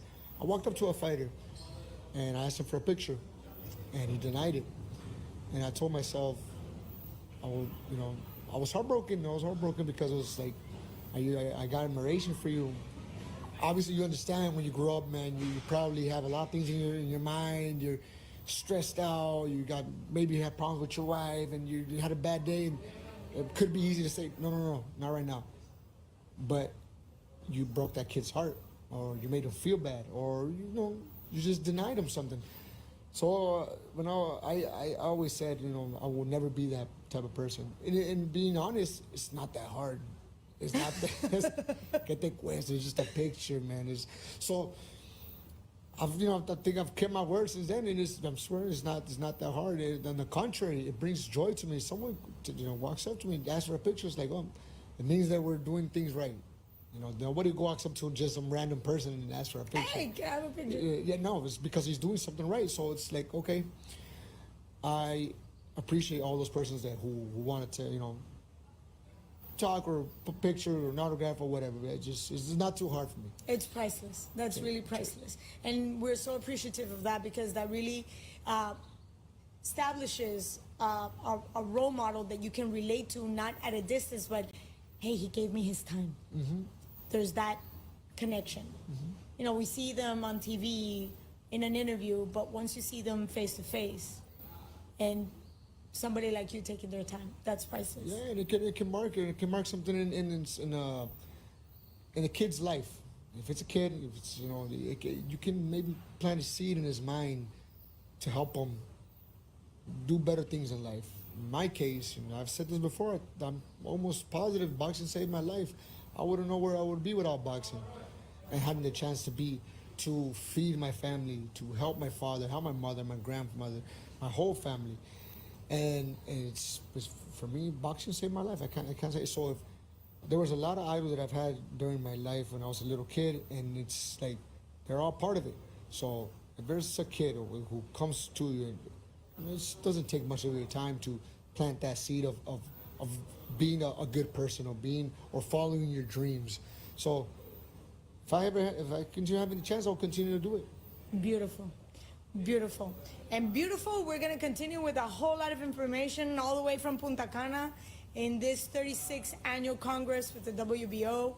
We want you guys to stay in touch, tune in. We're going to have a lot more information. We have special guests. We have newly crowned champions. We have former champions. They're all going to be here. We're going to bring Golden Boy. We're going to bring people from Top Rank, Clarissa, Bud Crawford, and obviously great company with Oscar Valdez. In the meantime, since we're going to have more information, I want you guys to look at the celebration when we open this big party with our welcoming cocktail. Great interviews and maybe a story or two that you do not want to miss. And we might tell more stories tomorrow. So tune in tomorrow, first thing in the morning, 10 a.m. In the meantime, please enjoy this brief video of what happened last night. Hello, everybody, and here we are at Barceló Bávaro. This is the Palace right here in Punta Cana, and I'm here with my dear friend, world champ and co-host for this 36th annual Congress for the WBO, and you're ready for the party. I'm ready for the party. It's going to be a beautiful week. Talk about nothing but boxing, and we're going to enjoy ourselves. Well, Oscar Valdez knows a little bit of boxing, obviously, and here we're going to not only have current champs, we're going to have ex-champs, former champs, and we're going to have a lot of education for refs and also for judges. There has been some reviews by the referees, so it's going to be well necessary for this one to check them out. And of course, everything is about boxing, and in this beautiful place, we just have to enjoy it. So I guess we'll see you guys at the beach. Bye.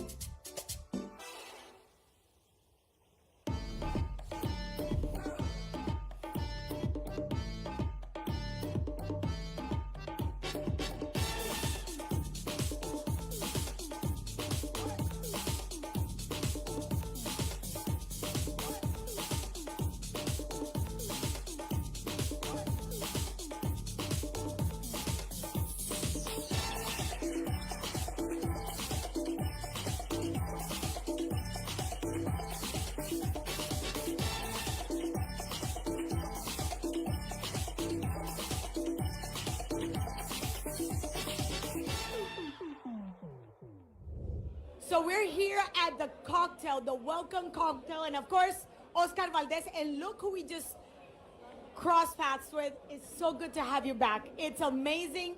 You fly every year, and this year you could not fail.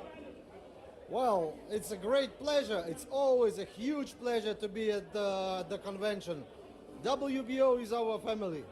People who are here, though you don't know everyone, but you feel it like family. And it's like the place is wonderful. We've been here before, some, I don't know, 20 years ago, but it's still the atmosphere, the vibes are perfect. Alex is all of 20, but he was here 25 years ago. Can you believe that? So you know a little bit of something about getting fights ready. You know how hard it is. This man works so hard, but you're gonna give us a little bit of insight. You know some guy called Usyk? I've heard of Usyk. I've heard of Usyk before. Yeah? He's a beast. Yeah, he's a guy from Ukraine. Yeah, that's him. And he's fighting some other guy? The gypsy something? Gypsy something, right? Yeah, that's it. I think I've heard of him. You heard of him too? So we heard, but now we're gonna get this from the source. What's up? All good. Tyson is fighting Ngannou on the 28th of October. We plan to go to see, well, people do not trust, but it's gonna be a tough thing for people in attendance to watch what's going on in the ring. I don't know. I don't really feel like anything serious might happen because normally it shouldn't.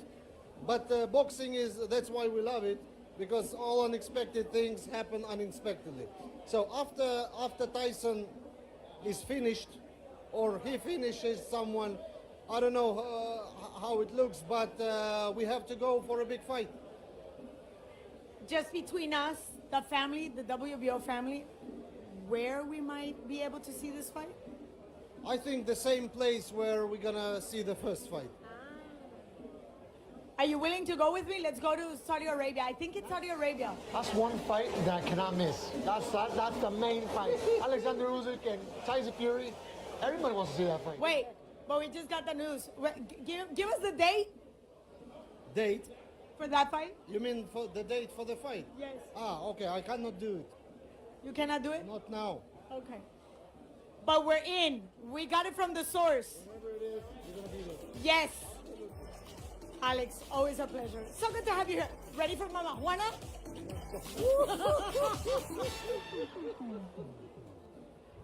Well, now we're here with my good friend Russell Mora. We know there's going to be some insights. There's going to be some new rulings for the judges. What can you give us as insights? Well, as the story goes, it's always education for the judges and for the referees. The day you stop learning is the day you stop growing. So yes, in fact, there's been clarification on a 10-8 round, and we're going to go over that in detail when we get to the seminar and to the class. But again, it's so important that these judges from all over the world take their vacation, take time from their families, and they're here, and my hat's off to them, and I applaud them to want to be a better judge, and that's our whole goal. Well, I want to thank you, Russell, for your time, these moments, for teaching us a little bit more what to expect. I really appreciate having you, and thank you. Thank you so much. In fact, I want to take a second to recognize that this guy has done something that only 1 in a million can do. He's been a world champion, and he's been in the ring with an absolute beast, and he's held his own, and more than that, he's a world champion himself. We respect you in the game of boxing more than you know. We respect this man for what he's done in the ring and what he does outside the ring. But the referees and judges, we hold a big responsibility to people just like this champion, so that we get it right. As a referee, we want to get it right. It must come to a natural conclusion as a referee, and as a judge, the same thing. We got to get it right, and that's why we're here. Well, I appreciate it. Thank you so much. Absolutely, absolutely. Tune in.